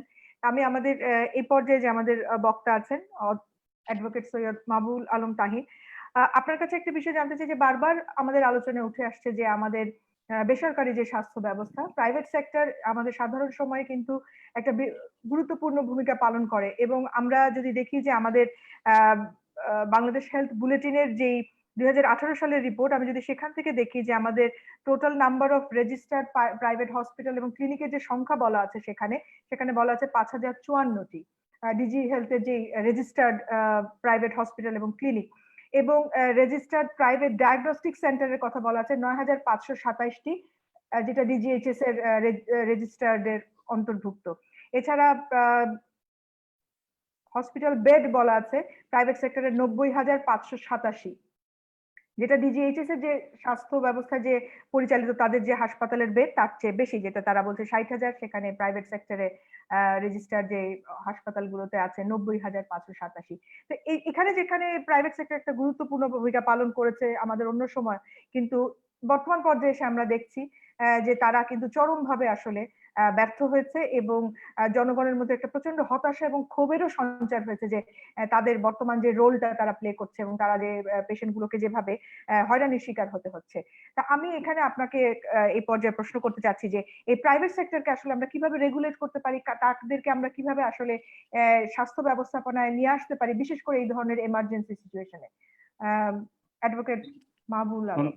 ধন্যবাদ। আমরা যে আলোচনা এখন যে অবস্থা আছে, আসলে আমরা সাম্প্রতিক যে বিষয়গুলোর উপরেই জোর দিই। আমাদের একটা বড় হচ্ছে যে আমাদের যে টোটাল পাবলিক হেলথের যে পাবলিক যে সরকারি যে স্বাস্থ্য ব্যবস্থা আমরা যেটা বলি, সেটা যেই পরিমাণ আছে সেটাতে আসলে আমরা এখন যে রোগী আছে তাকে পুরোপুরি ম্যানেজ করতে পারবো না। এটা হচ্ছে আমাদের বিষয়। তাহলে আমার সেকেন্ডারি চিন্তা করতে হবে এবং সেটা হচ্ছে আমার যে প্রাইভেট সেক্টর আছে সেই সেক্টরকে নিতে হবে। এখানে দুইটা তথ্য, এখানে যে তথ্যগুলো দিয়েছেন অনেকে দিয়েছে, কিন্তু অনেক প্রতিষ্ঠান আছে তারা এই রেজিস্ট্রির বাইরে এখনো রয়েছে। অর্থাৎ এই রেজিস্ট্রি যেটা করা হয়েছে এটা বাধ্যতামূলক না, কেউ হয়তো দিয়েছে কেউ হয়তো দেয় নাই, আমি জানি অনেকে দেয় নাই, অনেক প্রতিষ্ঠান আছে। প্রথম যেটা করতে হবে যে বাংলাদেশে এখন যে ক্রাইসিস মুহূর্তে, সেটাতে প্রথম গভর্নমেন্টের স্বাস্থ্য অধিদপ্তরের উদ্যোগ হচ্ছে যে প্রথমেই নির্ধারণ করে দিতে হবে যে বাংলাদেশে হেলথ সার্ভিস দিচ্ছে যে ধরনের প্রতিষ্ঠান আছে সবাইকে এখনই রেজিস্টার করতে হবে। ওয়েবসাইটে যেটা আছে স্বাস্থ্য অধিদপ্তরের হেলথ ফেসিলিটি রেজিস্ট্রি খুবই উন্নত, আরো ছোট কিছু তথ্য এটার মধ্যে সংযুক্ত করে দেওয়া যায়, করে দিলে এটা একটা ন্যাশনাল হেলথ ডাটাবেস হয়ে যাবে। যখন আপনার কাছে ন্যাশনাল হেলথ ডাটাবেস হয়ে যাবে তখন কিন্তু আপনি ইজিলি আপনার একটা ধরনের প্ল্যানিং করতে পারবেন। এখন হচ্ছে আপনার কাছে যে ডাটা, এখন যে ডাটার কথা বলছি এটা অসম্পূর্ণ, এটা সম্পূর্ণ ডাটা না। এখন এটা কিভাবে করতে পারেন? বাংলাদেশের প্রাইভেট সেক্টরের যে মেডিকেল সার্ভিস আছে এটা নানাভাবে বললেও এটা আসলে খুবই মানে নিয়ন্ত্রিত না, সেটার নিয়ন্ত্রণটা খুবই ভাঙ মানে একটা ভঙ্গুর অবস্থা। আপনি জানেন যে একটা ক্লিনিক বা এগুলো নেয় হচ্ছে আপনার লোকাল গভর্নমেন্ট থেকে একটা লাইসেন্স নেয়, তারা অনেকেই কোনো ধরনের নিবন্ধনের ব্যবস্থা নাই, এটা একটা নিবন্ধন আছে বাট তাদের রেগুলেশনটা খুবই দুর্বল। এখন সংক্রামক যে আইন আছে সেই আইনের দ্বারা আপনি কিছু নিয়ন্ত্রণ করতে পারেন। সেই অর্ডারের একটা সেকশন হচ্ছে সংক্রামক নিয়ন্ত্রণ যে আইনটা আছে সেই আইনের প্রেক্ষিতে আপনি তাদের কিছু নির্দেশনা দিলে সেটা তারা পালনে বাধ্য। কিন্তু সেটাও যে খুব ক্লিয়ার এরকম না, বাট ওইটা দিয়ে আপনি কাজ চালাতে পারেন সংক্রামক নিয়ন্ত্রণ আইনে ধারা দিয়ে। প্রথম কাজ হচ্ছে যে এদের একটা রেজিস্ট্রেশনের মধ্যে নিয়ে আসা, নিবন্ধনের মধ্যে নিয়ে আসা, তাদেরকে অ্যাসেস করা কার কাছে কি আছে এটা। আমি একটা শুধু এখানে বলতে চাই, এখনো আমাদের যে হেলথ প্ল্যানিং হচ্ছে বা করোনা ম্যানেজমেন্ট হচ্ছে এটা টোটালি হচ্ছে ঢাকা ভিত্তিক, অর্থাৎ আমাদের ফোকাস হচ্ছে ঢাকায় বা ধরেন সর্বোচ্চ বিভাগীয় পর্যায়ে। আমাদের অন্যান্য জেলা যেগুলো আছে সেই জেলাগুলো থেকে আপনার কিন্তু প্ল্যানিংটা হচ্ছে না। আপনি দেখবেন যে জেলা লেভেল থেকে অনেক মানুষ ঢাকায় চলে আসছে বা বিভাগীয় সদরে আসছে, কিন্তু আমরা যদি প্রত্যেকটা বিভাগে এরকম কিছু, আমাদের অনেকগুলো মেডিকেল কলেজ আছে, অনেকগুলো আপনার সরকারি জেলা সদর হাসপাতাল আছে, ওইগুলোরে যদি আমরা জিওগ্রাফিক্যাল লোকেশন ধরে প্ল্যান করতে পারি যে কোন এলাকায় পপুলেশন কত, সেই পপুলেশন অনুসারে তার নিয়ারেস্ট হাসপাতাল কোনটা হবে, সেই প্ল্যান করা খুবই সহজ। আমার বুঝে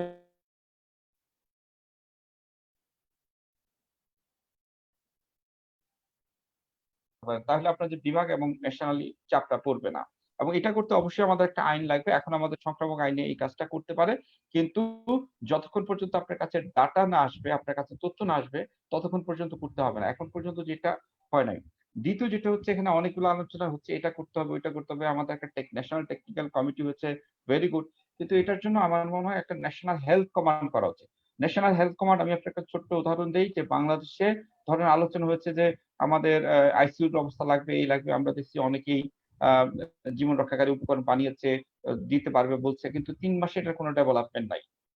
এই যে এইগুলোর নানা নানা ক্ষেত্রে অনেকগুলো অসমন্বয় আছে। এর জন্য একটা ন্যাশনাল হেলথ কমান্ড দরকার, যেটা একটা খুবই স্মল বডি, যার মধ্যে ফোকাল মিনিস্ট্রির পার্সন গুলা থাকবে, যারা ডাইরেক্ট কমান্ড করবে। এখন এই মানে আমরা জটিল ব্যুরোক্রেসিক প্রসেসে যাওয়ার কোনো সমস্যা নেই। এটা আমাদের প্রধানমন্ত্রীর নির্বাহী আদেশে হতে পারে, আমাদের সংক্রামক আইনেই হতে পারে। এই আইন অনুসারে এই ন্যাশনাল একটা হেলথ কমান্ড হতে হবে। টেকনিক্যাল কমিটি যে সিদ্ধান্ত নেবে, ন্যাশনাল হেলথ কমান্ড সেন্ট্রাল পর্যায় থেকে লোকাল পর্যায়ে সরাসরি কমান্ড করে এই কাজগুলোর সমন্বয় করবে। এটার একটা বড় বিষয়। সুতরাং অনেকগুলো সিদ্ধান্ত হচ্ছে, অনেকগুলো হচ্ছে ন্যাশনাল হেলথ কমান্ড নাই। ন্যাশনাল হেলথ কমান্ড না থাকার কারণে ইমপ্লিমেন্টেশন খুবই দুর্বল হচ্ছে। আমি আরেকটা জায়গায় জোর দিতে চাই যে আমাদের এখানে বলা হয়েছে যে আমাদের যারা চিকিৎসক আছে, সরকারি চিকিৎসকদের জন্য সরকার অনেকগুলো উপকরণ দিয়েছে, কিন্তু আমরা যদি বেসরকারি চিকিৎসকদের আমরা আনতে চাই তাহলে আপনি কিভাবে আনবেন? কিভাবে তারা কেন আপনার অনেকেই নরমাল প্র্যাকটিস করছে বা অন্যান্য তার ফ্যাক্টর আছে, কিন্তু কোভিডটা যদি নিয়ে আসতে চান আমার মনে হয় একটা ন্যাশনাল ইমার্জেন্সি বা ন্যাশনাল হেলথ রেসপন্স টিম করা উচিত, যে এটা করে আমরা এই সরকারি এবং নন গভর্নমেন্ট ডক্টরদের নিয়ে আসবো। তাদের বিভিন্ন যেটা হচ্ছে তাদের গ্রুপিং শিডিউল দেওয়া যেতে পারে, তাদের প্রণোদনা দিতে পারে, আমাদের বিএমডিসির মাধ্যমে আমরা তাদের কিছু রেগুলেশন করতে পারি। কিন্তু যদি আপনার এরকম একটা ন্যাশনাল রেসপন্স টিম বা সবাই নন গভর্নমেন্ট সেক্টরের যারা ডক্টর আছে, মেডিকেল পার্সন আছে, তাদের আমরা না নিয়ে আসতে পারি, তাহলে এই কাজটা করা সম্ভব হবে না। বেসরকারি হাসপাতালের ক্ষেত্রে আরেকটা জরুরি বিষয় আমি একটু নজরে আনতে চাই। একটা বড় কনসার্ন হচ্ছে আমাদের যে মেডিকেল ওয়েস্ট আছে সেটার খুবই মিসম্যানেজমেন্ট হচ্ছে।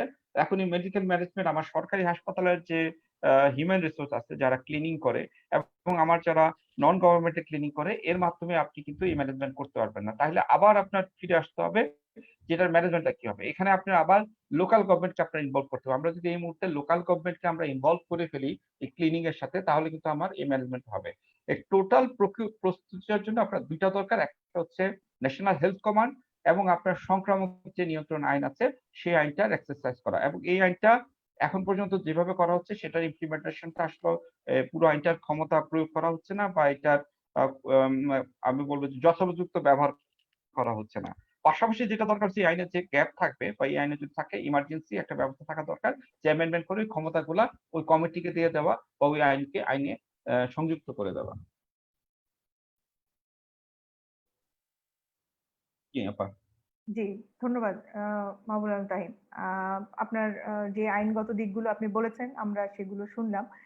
এবং আমি আশা করি যে যারা আমাদের সাথে যুক্ত আছেন বা আমাদের সাথে অধ্যাপক শাহ মনির হোসেন তিনিও যুক্ত আছেন। যদি এই পরামর্শগুলো আসলে আমরা যাদের স্বাস্থ্য মন্ত্রণালয় এবং আরো উপরে যারা আছেন তাদের কাছে যদি আমরা পৌঁছাতে পারি হয়তো একসময় এই জিনিসগুলো আমরা আমাদের দেশে নিয়ে আসতে পারবো। আমি এই পর্যায়ে যারা আমাদের সাথে জুমে যুক্ত আছেন তাদের মধ্যে কেউ যদি কিছু বলতে চান তাহলে হাত তুলতে পারেন। দেখবেন আপনারা এখানে রেইজ হ্যান্ড একটা কমান্ড আছে। যদি হাত তোলেন তাহলে আমি আপনাদেরকে প্রশ্ন করার জন্য সুযোগ দিব। আমার কাছে কিছু প্রশ্ন এসেছে। আমি সেগুলো বলছি। আমি প্রথমে প্রফেসর শাহ মনির হোসেন এবং তারপরে যেভাবে আমি গেছিলাম আমি আপনাদের প্রত্যেকের কাছেই আসবো আবার। আমরা 3 মিনিট যদি সময় নিই প্রত্যেকে 3 থেকে 4 মিনিট তাহলে আমরা সময়ের মধ্যে আসলে শেষ করতে পারবো। আমি প্রশ্নগুলো একটু বলছি আপনারা যেভাবে সুবিধা হয় যদি আপনারা আপনাদের মতো করে আমাদেরকে উত্তর দেন। একটি প্রশ্ন এসেছে যে স্বাস্থ্যকর্মীদের জন্য সরকার কি ধরনের পদক্ষেপ গ্রহণ করবে? এই সময়ে করোনা মোকাবেলায় দেশের স্বাস্থ্য ব্যবস্থায় এই মুহূর্তে কোন কোন বিষয়ে জরুরি পদক্ষেপ নেওয়া প্রয়োজন? বেসরকারি হাসপাতালগুলোকে কোভিড মোকাবেলায় কিভাবে সম্পৃক্ত করা যায় এটা কিছুটা আলোচনায় হয়েছে, আবারও আপনারা বলতে পারেন। একটা জরুরি প্রশ্ন আমার কাছে মনে হচ্ছে যে চিকিৎসা উপকরণের যে উচ্চ মূল্য এটি নিয়ন্ত্রণ করার উপায় কি? এবং আরেকটি প্রশ্ন আমাদের এসেছে যে কোভিড মোকাবেলায় অনেক সময় দেখা গেছে যে তড়িৎ সিদ্ধান্ত নিতে হয়। তো এভাবে যখন তড়িৎ সিদ্ধান্ত নেওয়া হয় এটার বাস্তবায়ন আসলে কিভাবে করা যেতে পারে? বর্তমান যে বাজেট ঘোষণা করা হয়েছে এই বাজেট বাস্তবায়নে আপনাদের আর কি মতামত রয়েছে? আরেকটি গুরুত্বপূর্ণ প্রশ্ন আমি দেখতে পাচ্ছি, অক্সিজেন ও আইসিইউর সেবা নিশ্চিতকরণে কি ব্যবস্থা গ্রহণ করা উচিত? করোনা মোকাবেলায় সমন্বিত পদক্ষেপ গ্রহণে কি ধরনের ব্যবস্থা নেওয়া উচিত? বিশেষ করে কি ধরনের আইনি ব্যবস্থা নেওয়া যেতে পারে? সংক্রামক রোগ নিয়ন্ত্রণ আইন করোনা মোকাবেলায় কি ধরনের ভূমিকা রাখতে পারে? এর মধ্যে অনেকগুলো হয়তো আপনারা অ্যাড্রেস করেছেন। আমি তাহলে চলে যাচ্ছি আবার প্রফেসর শাহ মনির হোসেনের কাছে যে আমরা বেশ কিছু প্রশ্ন পেয়েছি যার মধ্যে একটি হচ্ছে কিভাবে তড়িৎ ব্যবস্থা নেওয়া যায়, চিকিৎসা উপকরণের উচ্চ মূল্য বা সমন্বিত পদক্ষেপ করোনা মোকাবেলায়। তা আপনি প্রফেসর শাহ মনির হোসেন আপনার দিক থেকে এবং আপনি আমাদের অন্যান্য বক্তাদের যে বক্তব্যগুলো সেগুলোও শুনেছেন, আপনি যদি আপনার রিফ্লেকশনটা আমাদেরকে এখন দেন 3 থেকে 4 মিনিট। প্রফেসর শাহ মনির হোসেন। আচ্ছা, আমি প্রথমে একটু দুঃখ প্রকাশ করছি যে আমার বাসার ইন্টারনেট কানেকশন শেষ হয়ে গেছে, হঠাৎ করে বন্ধ হয়ে গেছে। তার জন্য আমি ল্যাপটপ থেকে আমি ফোনে চলে আসলাম। ফোনে মাধ্যমে আমি কথা বলছি। আমি ফোনটাকে যদি কাছে নিয়ে তাহলে আমাকে দেখা যাবে না, সুতরাং আমার দেখাটাকে বন্ধ করে আমি কথা বললে আপনাদের কথাটা শুনতে সুবিধা হবে, আমি জোরে কথা বলতে পারবো। আমি ধন্যবাদ, অনেকগুলি প্রশ্ন এসেছে এবং তিনজন যে বক্তা আমার পরে বক্তব্য দিয়েছেন সবারটাই আমি শুনেছি। মাঝখানে একটু ইন্টারাপ্টেড হয়েছিলাম আমার ইন্টারনেট কানেকশনের জন্য। এনিহাউ, তা আমার কাছে তিনটা বিষয় আমি একটা ধরে প্রথমে হলো কোভিড এবং নন কোভিড পেশেন্ট নিয়ে যে আমাদের বর্তমানে যে অবস্থাটা, সেই অবস্থাটাকে একটা উত্তরণ দরকার। কারণ ভেরি আনফর্চুনেটলি আমরা নন কোভিড পেশেন্টের সার্ভিসটা আমরা এখন পাচ্ছি না। এবং আমি যদি এখন দেখি, এখনই যদি স্ট্যাটিস্টিক্স দেখতে যাই তো দেখা যাবে যে নন কোভিড পেশেন্টের ডেথ কিন্তু অনেক বেড়ে যাচ্ছে, মরবিডিটিও অনেক বাড়ছে, যেহেতু তারা অ্যাপ্রোপ্রিয়েট ম্যানেজমেন্টটা পাচ্ছে না। কার কাছে যাবে, কোন হসপিটালে যাবে, কোথাও গিয়ে হচ্ছে না। আরেকটি পাশাপাশি যে কথাটা আমি জোর দিয়ে বলবো যে কোভিড পেশেন্টেরও কিন্তু বিভিন্ন রকম নন কমিউনিকেবল এবং আদার্স ক্রিটিক্যাল অবস্থা হতে পারে। তাদেরকে তো শুধু কোভিড এর বাইরেও চিকিৎসা করতে হবে। আমি একটা সিম্পল এক্সাম্পল দিই, যেটা কিন্তু আমাদের একটা এক্সপিরিয়েন্স হয়েছে, আনফর্চুনেট এক্সপিরিয়েন্স হয়েছে যে একটা পেশেন্টের মাদার যার সিজারিয়ান সেকশন দরকার, but she is suffering from Covid, তার সিজারিয়ান সেকশন করা যাচ্ছিল না এবং আলটিমেটলি প্রথম কেসটা যায় নাই, পরের কেসটা করা গেছে। তার মানে হলো যে আমরা কেউ তাকে সিজার করতে রাজি হই নাই। তাহলে এই যে অবস্থাটা, এই অবস্থাটা থেকে বের হয়ে আসার জন্য আমাদের যেটা বলা হয়েছে যে ইন্টিগ্রেটেড হসপিটাল সার্ভিস দেওয়া উচিত, কিন্তু we have to ensure the protections of the healthcare providers. কিন্তু ওই হেলথ কেয়ার প্রোভাইডার্স এর প্রোটেকশন এনশিওর না করে হেলথ কেয়ার প্রোভাইডার্সদের হসপিটালের ইনফেকশন প্রিভেনশন কন্ট্রোল প্রোগ্রামটাকে এনশিওর না করে আমরা যদি ইন্টিগ্রেট করতে যাই তাহলে আমরা আরো ঝামেলা পড়বো। কিন্তু আমাদেরকে এই দুটা দিকে যদি আমরা জোর দিতে পারি তাহলে অবশ্যই আমরা আরো সার্ভিস বেটার দিতে পারবো। আমি বলবো যে প্রোটেকশনটাকে এনশিওর করতে হবে এবং এর সাথে সাথে আমাদের আমাদের আমাদের বক্তা বলেছেন যে আমাদের মোটিভেটেড হেলথ ওয়ার্কার্স লাগবে এবং মোটিভেটেড হেলথ ওয়ার্কার্সের জন্য ইনসেনটিভ দিতে হবে। আমি একমত যে without incentive, not only the financial incentives, other incentives গুলিকে এনশিওর করতে হবে। যেরকম এখন একটু করা হচ্ছে যে তাদেরকে হোটেলে নিয়ে যাওয়া হচ্ছে, হোটেলে রাখা হচ্ছে, আবার হোটেল থেকে, মানে মোট কথা বোথ ফাইন্যান্সিয়াল আর নন ফাইন্যান্সিয়াল ইনসেনটিভস দিয়ে তাদেরকে মোটিভেট করতে হবে যাতে কিনা আমরা এই পেশেন্টগুলিকে ঠিক মতন আমরা ম্যানেজ করতে পারি। সুতরাং এটা অত্যন্ত প্রয়োজন। আমিও প্রথমে শুরু করেছিলাম যে আমাদের যে 4টা ব্লক দিয়ে শুরু করেছিলাম যে আমাদের সাপ্রেশন করার জন্য যে পদ্ধতি সেখানে আমরা ফেল করেছি। এখন প্রোটেক্ট করার জন্য আমাদের কাজ করতে হবে, না হলে আমরা আমাদের শুধু হেলথ ওয়ার্কার্স না, আমাদের শুধু ডাক্তারদের না, ডাক্তারের সাথে সাথে আদার হেলথ ওয়ার্কফোর্সকেও আমরা লস করব। এবং যত বেশি হেলথ ওয়ার্কফোর্স লস হবে অত বেশি আমাদের ডিসরাপ্টেড হবে আমাদের সার্ভিসে। এবং খুব আরেকটা পেশেন্স হবে, এই যে ড্রাগের দামের কথা আপনি বলেছেন, ড্রাগের দাম বেড়ে যাচ্ছে, এই জায়গাটা বোধহয় আমাদের খুব জোরালোভাবে চিন্তা করতে উচিত। আমাদের DG drug administration should take very serious steps যে এই সমস্ত drug and other treatment commodities এর দাম ইচ্ছা মতন যাতে ব্যবসায়ীরা না বাড়াতে পারে সেদিকে আমাদের একটা স্ট্রং রেগুলেশনের মাধ্যমে এটা করা উচিত। আমি আরেকটি কথা বলতে চাচ্ছি যে আমাদের প্রাইভেট সেক্টরস গুলিকে আমি বলতে চাই যে ঠিক মতন কাজে লাগাতে পারছি না। তার প্রধান কারণ আমি আবারও বলবো আমার হেলথ সিস্টেম আমার স্ট্রেংথেন না হওয়ার জন্য। আমাদের বাংলাদেশে এখন উচিত একটা all out approach health system develop করা, যেখানে পাবলিক প্রাইভেট এনজিও সবাই মিলে একটা কমন অবজেক্টিভস এর সামনে নিয়ে কাজ করবে। তাহলে কিন্তু আমরা প্রাইভেট সেক্টরই বলি, প্রাইভেট সেক্টরের ইনভলভমেন্টটাকে খুব সুন্দরভাবে দেখতে পারবো। এবং এটার জন্য দরকার যেই মানে আইনগত মানে লিগাল ফ্রেমওয়ার্ক, সেই লিগাল ফ্রেমওয়ার্কটা আমাদের নাই বা খুবই আছে, একটা খুব দুর্বল, একটা 1982 একটা খুব দুর্বল লিগাল ফ্রেমওয়ার্ক আছে। এই দুর্বল লিগাল ফ্রেমওয়ার্ক দিয়ে আমি অল আউট অ্যাপ্রোচে যেতে পারবো না। সুতরাং অল আউট অ্যাপ্রোচে যেতে হলে আমাকে অবশ্যই একটি স্ট্রং লিগাল ফ্রেমওয়ার্ক তৈরি করে প্রাইভেট সেক্টর ইনভলভমেন্টটাকে এনশিওর করতে হবে। এবং আজকে না হয়তো আমরা এত 2 দিনের মধ্যে আর নতুন আইন করতে পারবো না, কিন্তু আমাদের সামনের দিকে চিন্তা করতে হবে, কিন্তু যাতে কিনা প্রাইভেট সেক্টর এখন যেরকম তাদের ইচ্ছা মতন তারা চলে যাচ্ছে সেটা যাতে না যেতে পারে। They should be part of the health systems of the country. But তারা যদি প্রাইভেট সেক্টর, আমরা নন প্রফিটেবল না, private sector is a profitable organisations, but they should be part of the health systems of the country. এটাকে যদি আমরা ensure না করতে পারি তাহলে আমাদের এই আজকে যে নন কোভিড ট্রিটমেন্টের যে ঝামেলা হচ্ছে প্রাইভেট সেক্টরে, কোভিড ট্রিটমেন্টের ঝামেলা হচ্ছে প্রাইভেট সেক্টরে। কারণ আমাদের এখন যে অবস্থা দাঁড়াচ্ছে, আমাদের কমিউনিটি ট্রান্সমিশন হয়ে গেছে। সুতরাং সামনের দিকে আমাদের যেরকম হবে, every patient is a Covid patient, সুতরাং ওইভাবে আমাদের ট্রিটমেন্ট করতে হবে। কারণ হলো যে কমিউনিটি ট্রান্সমিশন মানে হলো যে I don't know who is suffering and who is not suffering, there is lot of asymptomatic cases also. তাহলে এই জায়গাটায় আমাদের খুব চিন্তা করতে হবে। আরেকটি জায়গা আমি মিস করে গেছি আমার বক্তব্যে, সেটা হলো আমাদের ভবিষ্যৎ হেলথ সিস্টেম স্ট্রেনথেন করতে হলে we have to strengthen the urban health systems, which is very weak at this present moment. আমি জাস্ট এতটুকু বলবো এই জায়গাটায় আমাদেরকে করতে হবে। আরবান হেলথকে যদি আমরা ইমপ্রুভ না করি, আমরা আজকে ঢাকা শহরে আমাদের কোভিড সংখ্যা সবচেয়ে বেশি, নারায়ণগঞ্জ শহরে সবচেয়ে বেশি। এই শহর ভিত্তিক স্বাস্থ্য ব্যবস্থাটাকে দুর্বলতার কারণে এটা আরেকটু ওয়ান অফ দি কজ, আমি আসল কারণ বলবো না, but one of the cause শহর ভিত্তিক স্বাস্থ্য ব্যবস্থার দুর্বলতা। সুতরাং সেইখানেও আমাদেরকে অত্যন্ত গুরুত্বভাবে একটা চিন্তা করতে হবে। আমি মনে করি যে আমাদের হেলথ সিস্টেমের যদি টোটাল রিফর্ম দরকার, তো একটা ন্যাশনাল হেলথ কমিশন তৈরি হওয়া উচিত।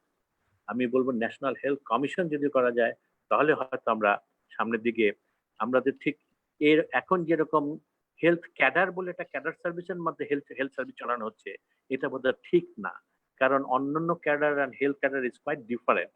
সুতরাং এটাকে হেলথ ক্যাডার না বলে আমরা হেলথ কমিশনের মাধ্যমে একটি স্পেশাল ভাবে হেলথ সার্ভিসকে যদি আনতে পারি তাহলে তার ইমপ্রুভমেন্ট হবে। আমি দীর্ঘায়িত করছি না। আপনার যে প্রশ্ন কয়েকটা যেটা ছিল যে প্রাইভেট সেক্টর নিয়ে আমি কথা বলেছি, আর একটা খুব ইম্পর্টেন্ট যে হেলথ ওয়ার্কফোর্সকে মোটিভেট করার জন্য আমাদের আরো বেশ কিছু পদক্ষেপ নিতে হবে এবং সবাইকে ইনভলভ করতে হবে। আমি জানি যে আমাদের সিনিয়র যারা যারা 50 ঊর্ধ্বে বয়সের তারা ই করছেন, মানে এখানে আজকে কিন্তু বাংলাদেশের এইখানে তাদের এক্সপার্টিসটাকে বাদ দিলে আমাকে চলবে না, কিন্তু কিভাবে তাদের এক্সপার্টিসকে নেওয়া যায় সেই বিষয়ে আমাদেরকে চিন্তা করতে হবে এবং সেই ব্যাপার নিয়ে আমাদের সামনের দিকে আগাতে হবে। ধন্যবাদ। আমি আপাতত এখানে শেষ করছি। ধন্যবাদ সবাইকে। ধন্যবাদ। আমি এই পর্যায়ে আমাদের এখানে কয়েকজন হাত তুলেছেন, যদিও আমাদের খুব লিমিটেড, আমাদের আজকে আমরা জুমে অংশগ্রহণ করার জন্য অনুরোধ করেছিলাম। তার মধ্যে আমি একজনকে দেখতে পাচ্ছি, মোহাম্মদ বজলুর রহমান। আপনি আপনার পরিচয় দিয়ে খুব সংক্ষেপে আপনার প্রশ্নটি করুন। মোহাম্মদ বজলুর রহমান। জি, ধন্যবাদ রোমান আপু, অনেক সুন্দর একটা প্রোগ্রাম আয়োজনের জন্য এবং খুবই সময় উপযোগী প্রোগ্রাম। জি, শুনতে পাচ্ছেন আমাকে? জি, শুনতে পাচ্ছি। জি, আসসালামু আলাইকুম। আমি মোহাম্মদ বজলুর রহমান। আমি কাজ করছি ঢাকা ইন্টারন্যাশনাল ইউনিভার্সিটিতে সহযোগী অধ্যাপক এবং প্রভাব পটল এন্ড রিসার্চ সেল নামে আমাদের একটা সেল আছে, সেখানকার সদস্য সচিব হিসেবে আমি দায়িত্ব পালন করছি। তো আমি আমার ব্যক্তিগত কিছু জাস্ট একটা অভিমত হচ্ছে, আমরা আমাদের যে হেলথ সিস্টেম, এই হেলথ সিস্টেমের দুর্বলতা কিন্তু আজকে নয়, বাট চলমান কোভিড-19 ক্রাইসিসের কারণে এই হেলথ সিস্টেমের দুর্বলতার চূড়ান্ত রূপটা আমাদের সামনে চলে আসছে এবং এখনই একটা সময় হচ্ছে যে আমাদের এই হেলথ সিস্টেমটাকে, টোটাল সিস্টেমটাকে পরিবর্তন করে একটা ইফেক্টিভ হেলথ সিস্টেম নিয়ে আসা। তো আমাদের দেশের ডক্টররা কিন্তু যথেষ্ট মেধাবী। তারা সব থেকে মেধাবী স্টুডেন্টরাই ডক্টরসে যায়, তারা পড়ালেখা করে এবং ডক্টরস হয়। তাদের মেধা নিয়ে কোনো সমস্যা নেই বা তাদের মেধা নিয়ে কখনো কোনো কনফিউশনও নেই। তারা যথেষ্ট মেধাবী। কিন্তু আমরা যদি দেখি, এটা আমার ব্যক্তিগত অভিমত হচ্ছে যে হেলথ সিস্টেমটা ডিপেন্ড করে আমাদের বিহেভিয়ার প্যাটার্নের উপরে। সেইখানে আমাদের ফার্মাসিউটিক্যাল কোম্পানি, আমাদের হসপিটাল আদার নন মেডিকেল স্টাফ এবং পেশেন্ট এবং পেশেন্টের রিলেটিভ, এছাড়া হচ্ছে ডায়াগনস্টিক সেন্টার, এইদের যে বিহেভিয়ার প্যাটার্নটা, এই বিহেভিয়ার প্যাটার্নটা একটা আমূল পরিবর্তন দরকার। আমরা এই কোভিড ক্রাইসিস মোমেন্টেও দেখতে পাচ্ছি যে কিছু মেডিকেল স্টাফ, কিছু ফার্মাসিউটিক্যালস কোম্পানি, ডায়াগনস্টিক সেন্টার, তারা তাদের মুনাফাটাই বা প্রফিট মোটিভটাকেই সামনে নিয়ে আসছে এবং এই ক্রাইসিস মোমেন্টটাকে সামনে রেখে তারা বড় রকমের ব্যবসা করার চেষ্টা করছে। তো সেটা খুবই দুঃখজনক।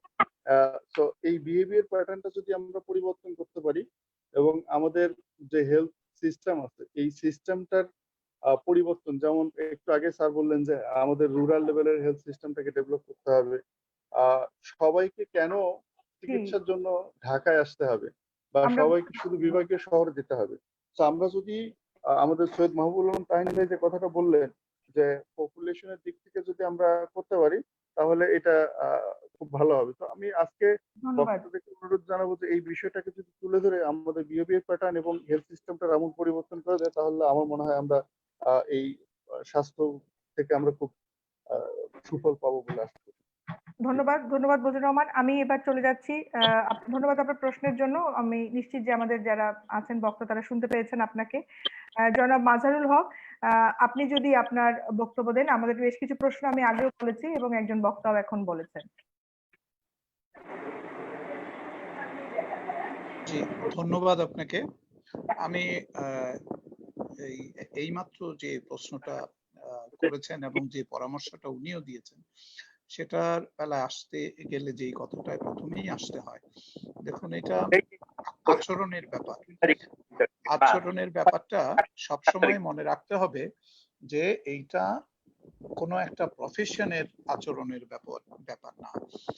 প্রত্যেকটা প্রফেশনেরই কিন্তু এথিক্স আছে। যিনি ব্যবসা করেন তার যেমন এথিক্স আছে, যিনি ইঞ্জিনিয়ার তারও এথিক্স আছে, ডাক্তারদেরও বিশেষ করে বা স্বাস্থ্যকর্মীদের জন্য এথিক্স আছে এবং এথিক্যাল রেসপন্সিবিলিটি আছে।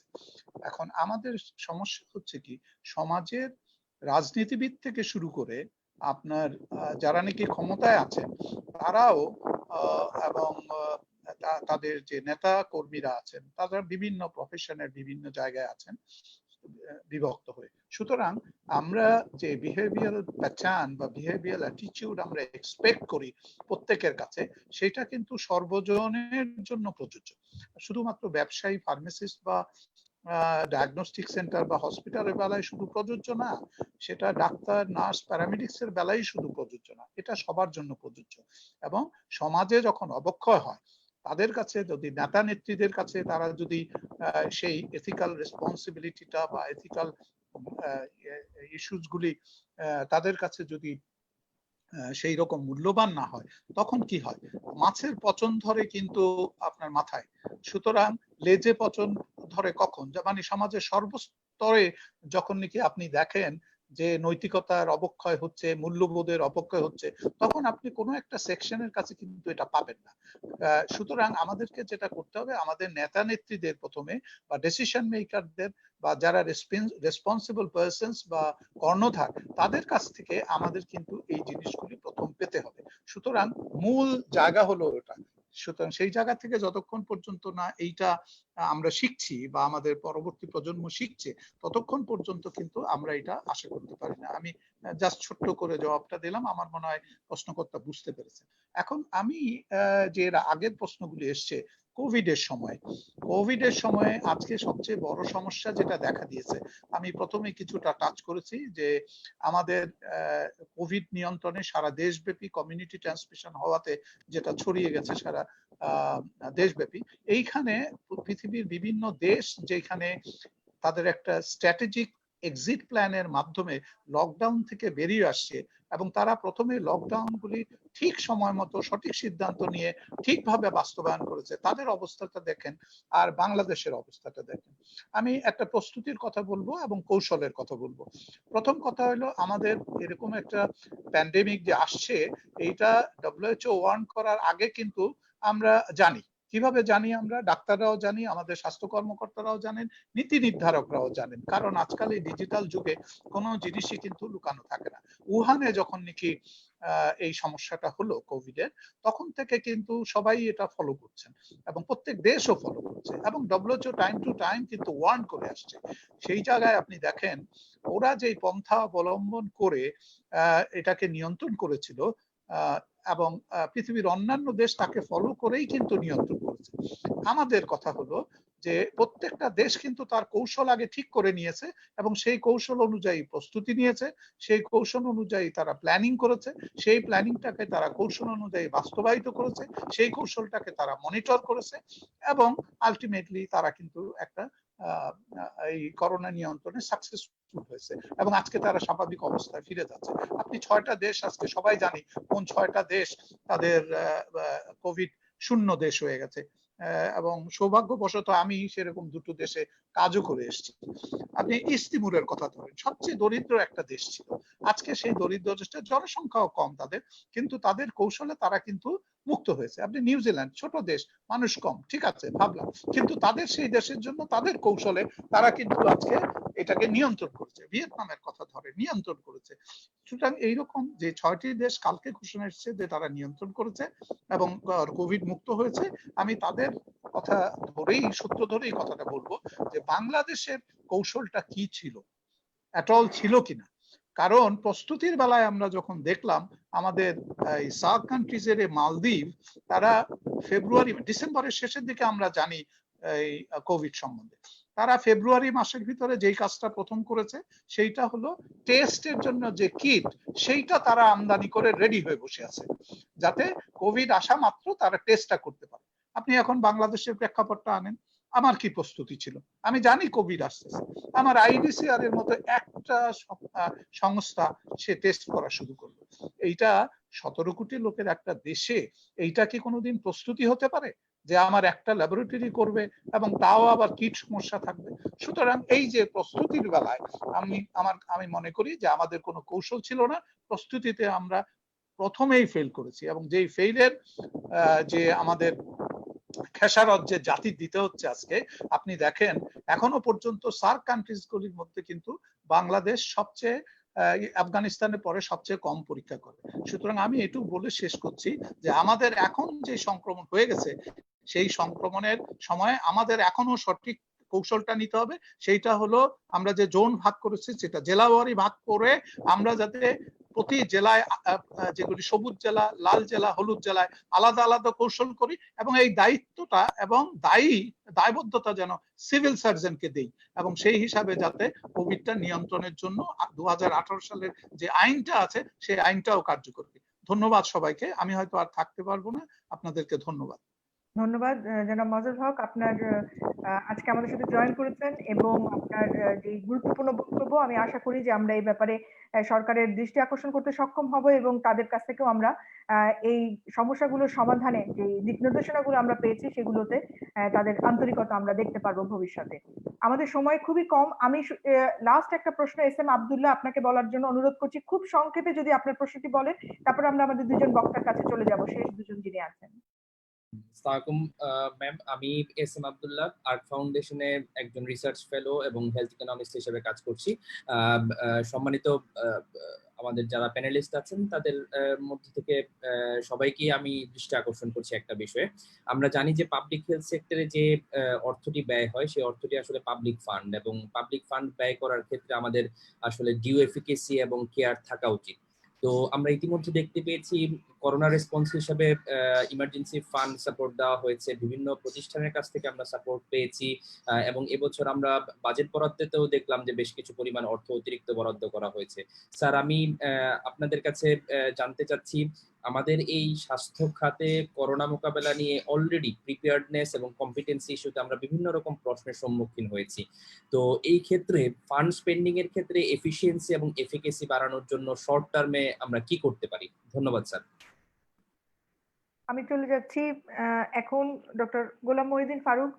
আগেও প্রশ্ন ছিল এবং এস এম আব্দুল্লাহ উনিও প্রশ্ন করেছেন, যদি আপনি আপনার বক্তব্যটি দেন খুব সংক্ষেপে 2 মিনিট। একেবারেই সহজ কথা। আমি প্রথমেই বলেছিলাম যে আমাদের আসলে স্বাস্থ্য খাতে স্টেক হোল্ডার কারা, সেইটা যদি আমরা বিবেচনায় নেই এবং ওপর থেকে কারা এই স্টেক হোল্ডারদের সাথে সম্পৃক্ত থাকছেন কেন্দ্র থেকে, সেইটা সরকারি, বেসরকারির মধ্যে প্রফিট, নন প্রফিট এবং ইন্টারন্যাশনাল অর্গানাইজেশন, এই সবাইকে নিয়েই যদি আমরা আমাদের পুরো স্বাস্থ্য ব্যবস্থাপনাকে পরিচালিত করি, তাহলেই কিন্তু আমরা বুঝতে পারবো রিসোর্স অ্যালোকেশনটা কোন খাতে কত টাকা আমরা দিতে পারবো। প্রয়োজনে আমরা বাইরে থেকে রিসোর্স পুলিং করতে পারবো, কিংবা সরকারের কেন্দ্র থেকে আমরা আবার আমাদের যারা এনজিওস আছে, যারা সত্যিকার অর্থে মাঠে কাজ করছে, তাদের কাছে আমরা ফান্ডিং করতে পারবো। This is very simple. সুতরাং এটা করা যেতেই পারে। আর আরেকটি জিনিস হচ্ছে, আমাদেরকে আসলে বিবেচনায় নিতে হবে আমরা স্বাস্থ্যটাকে আসলে কোন জায়গায় দেখতে চাই। আমরা কি আমাদের যখন বাজেট প্রণয়ন করা হয় সেটিকে আমরা নিচের দিকে রাখবো, মাঝে রাখবো, না উপরে রাখবো? আজকে কিন্তু সেই প্রশ্নটা এসছে। আমাদেরকে অন্তত পক্ষে 3টা ভাগে আমাদের সমস্ত কর্মপদ্ধতি সুবিন্যস্ত করতে হবে। আগামী 6 মাস, এই 6 মাসটাকে আমরা যদি খুব স্বল্প মেয়াদী এবং অত্যন্ত ক্রুশিয়াল চিন্তা করে আমরা আমাদের ব্যবস্থাপনাকে সাজাই, তারপরে 2 বছর এবং তারপরে 3 বছর, এভাবে যদি আমরা করতে পারি তাহলে আমরা একটা ছক কেটে কেটে এগিয়ে যেতে পারবো। আমাদেরকে বিশ্লেষণ করতে হবে স্বাধীনতার পূর্ববর্তী অবস্থায় আমাদের স্বাস্থ্য ব্যবস্থা কি ছিল, স্বাধীনতার পর থেকে এই কোভিড আগ পর্যন্ত আমাদের স্বাস্থ্য ব্যবস্থা আমরা কিভাবে চালিয়েছি, এবং কোভিড পরবর্তী যে নতুন বিশ্ব সেটাকে আমরা কিভাবে মোকাবেলা করব, কিভাবে আমরা পরিচালিত করব। আমাদেরকে কিন্তু খুব অ্যাডভান্স যেতে হবে। আমরা পেছনে পেছনে গেলে কিন্তু আমরা আমাদের সমস্যার সমাধান করতে পারবো না।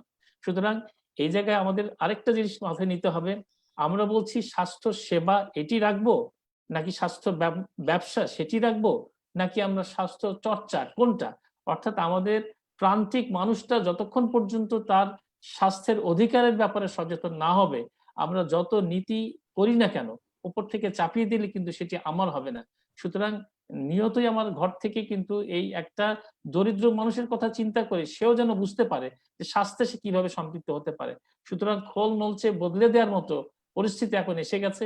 আমি মনে করি যে আমাদের এই আপাতত যে সমস্যাটা আছে তার সমাধান করার পরপরই আমাদের একটা বড় জায়গায় হাত দিতে হবে। ধন্যবাদ। অ্যাডভোকেট মাহবুবুল আলম, আপনার কাছে আমি যাচ্ছি। 2টা প্রশ্ন উত্তর দিই। একটা হচ্ছে, যখন আমি যেটা বলি যে আমাদের অনেকগুলো পরিকল্পনা ছাড়াই ঘোষণা আসে, যেমন বলা হয়েছে যে বেসরকারি হাসপাতাল যদি সেবা না দেয় তাহলে শাস্তি দেবে, কোন আইনে দিবে, কোথায় অভিযোগ করবে, বেসরকারি হাসপাতালের তালিকা আছে কিনা। এইটার সমাধান করতে হবে। দ্বিতীয় যে প্রশ্ন হচ্ছে এই সিদ্ধান্তগুলা এখানে কোভিডের সময় শুধু স্বাস্থ্যের বিষয় না, অনেকগুলা দাম, এটা একটা আলাদা বিষয়। চোরাচালানি কারবার হচ্ছে বা কারো কারো জিম্মি করতেছে, সার্ভিস দিচ্ছে না, এগুলো বিভিন্ন আইনে নিয়ন্ত্রণ করে। এই জন্য আমি আবার জোর দেবো, এখানে আমাদের স্বাস্থ্য বিশেষজ্ঞ অনেক আছে, যে একটা ইমার্জেন্সিতে ন্যাশনাল হেলথ কমান্ড করেন। যে ন্যাশনাল হেলথ কমান্ডটা হবে রিলেভেন্ট মিনিস্ট্রির লোকজন যারা সরাসরি কমান্ড করতে পারবে একদম সেন্ট্রাল লেভেল থেকে ডিস্ট্রিক্ট লেভেলে, এই নানা চক্রে এই সিদ্ধান্ত বাস্তবায়ন হয়। দ্বিতীয় যেটা হচ্ছে দাম মূল্যের ক্ষেত্রে আমার দুইটা আইন আছে, ভোক্তা অধিকার আইন আছে এবং আমাদের ধরেন বিশেষ ক্ষমতা আইনের প্রয়োগ করতে পারে, সেটা আছে। আমি অবশ্যই এগ্রি যে আমাদের এখন যে বেসরকারি হাসপাতালগুলো নিয়ন্ত্রণ করার জন্য আমাদের যে আইন আছে সে আইন খুবই দুর্বল, কিন্তু বর্তমান আমার যে আইন আছে সংক্রামক ব্যাধি আইন, এই আইনের ধারা 25 অনুসারে বেসরকারি হাসপাতাল যদি কেউ নির্দেশনা অমান্য করে তাহলে সেই প্রতিষ্ঠানের মালিক বা ব্যক্তিদের শাস্তির আওতায় নিয়ে আসা যাবে। তৃতীয় যেই বিষয়টা হচ্ছে যে আমাদের এখন আবার আমি জোর দিতে চাবো একটা ন্যাশনাল ইমার্জেন্সি ম্যানেজমেন্ট প্ল্যান করা উচিত। এই ন্যাশনাল ইমার্জেন্সি প্ল্যানের পাশাপাশি আমাদের যে নন গভর্নমেন্ট সেক্টরের যারা কাজ করছে, হেলথ ওয়ার্কার ইনক্লুডিং ডক্টর, তাদের ইনসেনটিভ দেওয়ার জন্য। লাস্টে যেটা বলবো যে জনাব আব্দুল্লাহ যে প্রশ্নটা করেছেন যে এই ফান্ড যেটা 10,000 কোটি টাকা অ্যালোকেট হয়েছে তার ব্যবস্থাপনা, তার জন্য দুইটা আছে বর্তমান আমাদের আইন এবং কাঠামোতে। আমাদের যেটা করতে হবে এখনই আমরা এই টাকার অ্যালোকেশন জন্য আমরা জেলা পর্যায়ে বাজেট ব্যবস্থাপনা করতে পারি, সেন্ট্রাল ক্রয় না করে জেলা পর্যায়গুলোকে বড় যে ক্রয়গুলো আছে নর্মাল ক্রয়গুলো আমরা দিয়ে দিতে পারি, তাদের কাছে ক্ষমতায়িত করে দিতে পারি। দ্বিতীয় হচ্ছে আমরা থাইল্যান্ডের অভিজ্ঞতা নিতে পারি। থাইল্যান্ড যেটা করেছে যখনই তাদের কোভিড সিচুয়েশন হয়েছে, তারা যেটা করেছে তারা তাদের যে অ্যান্টি কারাপশন ল আছে তার অধীনে একটা কমিটি করছে, যার কাজ হবে এই যে কোভিড এর সময় যে কেনাকাটা করবে তাদের উপর নজরদারি করবে। এটা বর্তমান আমাদের যে দুর্নীতি দমন আইন আছে এবং এই কাঠামোতে হবে। আমরা মনে করি যে সিস্টেমে অনেকগুলো মানুষই ভালো আছে, কিন্তু কিছু মানুষের কারণে এই সমস্যাগুলো সৃষ্টি হচ্ছে। লাস্ট যেটা করবো আমি আমাদের এক্সপার্টদের, অন্যান্য যারা বক্তা আছে তাদের ইয়ে করবো, আমাদের হেলথ ম্যানেজমেন্টের ক্ষেত্রে আমাদের কোভিড ক্ষেত্রে একটা বড় হচ্ছে আমরা দায়িত্বটা কাকে দিব। আমরা যখন এই কোভিড শুরু করেছিলাম আমরা যাদের উপর দায়িত্ব দিচ্ছিলাম তারা একটা রিসার্চ অর্গানাইজেশন। আমাদের উচিত হবে রিসার্চ অর্গানাইজেশন বা এই ধরনের অর্গানাইজেশন না করে হেলথ ম্যানেজমেন্ট যারা করে তাদের উপর করা বা হেলথ ম্যানেজমেন্ট টিম করে নেওয়া, তার মাধ্যমে আমার এই কোভিড সিচুয়েশনটাকে সৃষ্টি করা। এখন পর্যন্ত যে কাজগুলো হচ্ছে কোনোটাই ন্যাশনাল ভিউ থেকে না, ন্যাশনাল থট থেকে না। আমার আবার রিকোয়েস্ট থাকবে যারা এখানে আছেন তারা একটা ন্যাশনাল ভিউ করেন, অর্থাৎ বাংলাদেশের পার্বত্য এলাকা থেকে শুরু করে ভোরার হাতিয়া পর্যন্ত সেই জায়গার থেকে যে বার্ড ভিউতে দেখতে হবে, এরকম থেকে যদি আমরা কোভিড এর প্ল্যানটা না করি তাহলে হেলথ সিস্টেম ফেল করবে। সবাইকে ধন্যবাদ। আমরা আসলে অনেকগুলো বিষয় পেয়েছি আজকের আলোচনায়। আমাদের এমার্জেন্সি প্রিপেয়ারনেস থেকে শুরু করে আমাদের আরবান হেলথ, আমাদের প্রাইমারি হেলথ কেয়ারকে স্ট্রেনথেন করা, ডিসেন্ট্রালাইজ করা, হেলথ কার্ড ইস্যু করা, নন কোভিড পেশেন্টদেরকে নিয়ে আসা, হেলথ নিড অ্যাসেস করা। আমি সবার কাছে কৃতজ্ঞ, আর্ক ফাউন্ডেশন এবং Centre for Law and Policy Affairs, তাদেরকে ধন্যবাদ জানাচ্ছি আজকের এই অনুষ্ঠানটা আয়োজন করার জন্য। আমি আমাদের সাথে যেহেতু যুক্ত আছেন এখনো আমি দেখতে পাচ্ছি প্রফেসর শাহ মনির হোসেন। আমি প্রফেসর শাহ মনির হোসেনকে একটু অনুরোধ করবো যে শেষ বলে আমাদের অনুষ্ঠানটাকে সমাপ্তি ঘোষণার জন্য। এবং যারা আমাদের সাথে যুক্ত ছিলেন সবাইকে অসংখ্য ধন্যবাদ যে আপনারা জয়েন করেছিলেন। আমি অধ্যাপক শাহ মনির হোসেনকে বলছি আপনার শেষ সমাপনী বক্তব্য দিয়ে আমাদের অনুষ্ঠানটা শেষ করার জন্য।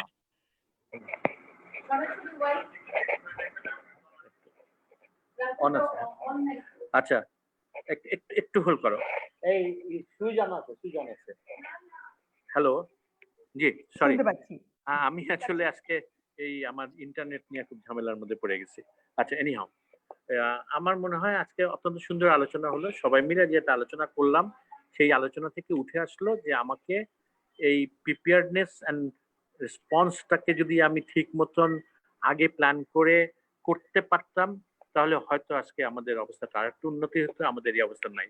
প্রফেসর মাঝার পাতিল দেশে উদাহরণ দিয়েছে, আমি খুব স্ট্রং উদাহরণ দিব ভিয়েতনামে 0 ডেথ এবং তারা এখন 0 কেস ঘোষণা করছে। 0 কেস ছিল না, 0 কেস ঘোষণা করেছে, বা 0 ডেথ তাদের প্রথম থেকেই। তার প্রধান কারণ হলো very strong preparedness and response plan ছিল। আমাদের প্রিপেয়ারনেস এন্ড রেসপন্স প্ল্যানের ভিতরে আমরা শুরু করছি দেরি করে, আর যখন করলাম তখনও আমি খুব করে বলবো যে এই রেসপন্স প্ল্যান এবং প্রিপেয়ারনেস প্ল্যানটা আমরা সঠিকভাবে ফলো করিনি, ইমপ্লিমেন্টটা ঠিক মতন করিনি। ইমপ্লিমেন্টেশন করলে হয়তো আরেকটু আমরা একটা বেটার পজিশন দিতে পারতাম। সুতরাং আমাদের এখন যেটা অবস্থা, যে বর্তমান অবস্থা থেকে বেরিয়ে আসার জন্য আমাদেরকে এখনই বেশ কিছু পদক্ষেপ নিতে হবে। আমাদের এই যে আমরা এই সাপ্রেশনের জন্য সরকার নতুন করে যে পদক্ষেপ নিতে যাচ্ছে, যে বিভিন্ন ক্লাস্টার লকডাউনের চিন্তা ভাবনা করছে কালার কোডিং করে। আমি জানি না, এটা আমিও এটা পার্ট অফ ইট, কিন্তু আমি জানি না এটাতে আমাদের কতটুকু আমরা ফল পাবো যদি জনগণের সম্পৃক্ততা না থাকে। কারণ এখানে কিন্তু খুব ভেরি ইম্পর্টেন্ট হলো community engagement and community participation. Community engagement and community participation যদি না হয়, আমরা সরকার যদি একতরফা ভাবে বলে যাবে আর আমি মানবো না, তাহলে কিন্তু কখনো ভাবেই আমরা এ থেকে উত্তরণ পাবো না। আমরা যে সমস্ত স্বাস্থ্যবিধি মানার কথা সরকার বারবার বলছে, আমরা মানছি না। সুতরাং জনগণের পার্টিসিপেশন খুব দরকার। এই জন্য বলবো যে কমিউনিটি পার্টিসিপেশন এবং কমিউনিটি এঙ্গেজমেন্ট খুব দরকার বর্তমান থেকে উত্তরণের জন্য। ভবিষ্যতের জন্য আমাদের হেলথ সিস্টেমকে আরো স্ট্রেংথেনিং করতে হবে এবং একটি লং টার্ম প্রোগ্রাম নিয়ে আমাদেরকে মাঠে নামতে হবে এবং সেই অনুযায়ী হেলথ সিস্টেম স্ট্রেংথেনিং করতে হবে। আমি আবারও বলবো যে আমাদের আইনগুলিকে আরেকটু ভালোভাবে রিভাইজ করতে হবে, অ্যামেন্ড করতে হবে, যাতে আমরা সকলে মিলে সরকার, বেসরকার, নন গভর্নমেন্ট অর্গানাইজেশন সবাই মিলে একটা অবজেক্টিভের সামনে রেখে আমরা অল আউট অ্যাপ্রোচে হেলথ সার্ভিস দিতে পারি বাংলাদেশের জন্য। আমি সবাই যারা আজকে এখানে উপস্থিত ছিলেন সবাইকে ধন্যবাদ জানাচ্ছি এবং প্রফেসর রুমানাকে অনুরোধ করব কনক্লুড করার জন্য। ধন্যবাদ সবাইকে। ধন্যবাদ প্রফেসর শামুনুর হোসেন আপনার সমাপনী বক্তব্যের জন্য। আমাদের সাথে যারা যুক্ত ছিলেন আরো তিনজন যে বিশেষজ্ঞ আছেন, ডক্টর গোলাম মহিউদ্দিন ফারুক, অ্যাডভোকেট সৈয়দ মাহবুব আলম তাহিন এবং মাজহারুল হক, আমি সবাইকে কৃতজ্ঞতা জানাচ্ছি আর্ক ফাউন্ডেশন এবং সিএলপি এর পক্ষ থেকে আমাদের সাথে যুক্ত হওয়ার জন্য। আশা করি আমরা আমাদের এই আলোচনাগুলো জারি রাখবো যতক্ষণ না পর্যন্ত আমাদের এই দাবি দাওয়াগুলো আদায় হয়। এবং অনেক সময় প্রশ্ন আসে যে আপনারা শুধু কথাই বলছেন, কার্যক্ষেত্রে আপনারা কি করছেন? কিন্তু আমার মনে হয় যে আমরা এই কথাগুলো বলছি বলেই হয়তো একটা পিয়ার প্রেসার তৈরি হচ্ছে এবং এই মতামতগুলো পত্রপত্রিকার মারফতে এবং আমাদের এই আলোচনার মারফতে আমাদের যারা নীতি নির্ধারণী যারা আছেন বিভিন্ন কমিটিতে বা বিভিন্ন পর্যায়ে আছেন তাদের কাছে এই কথাগুলো পৌঁছাবে এবং তারাও সঠিকভাবে পদক্ষেপ নিয়ে আমাদের আগামী প্রজন্মকে আসলে সুন্দর সুস্থ একটা দেশ উপহার দিবেন। আমি সবাইকে ধন্যবাদ জানাচ্ছি আমাদের সাথে যুক্ত হওয়ার জন্য। ধন্যবাদ সবাইকে। ধন্যবাদ।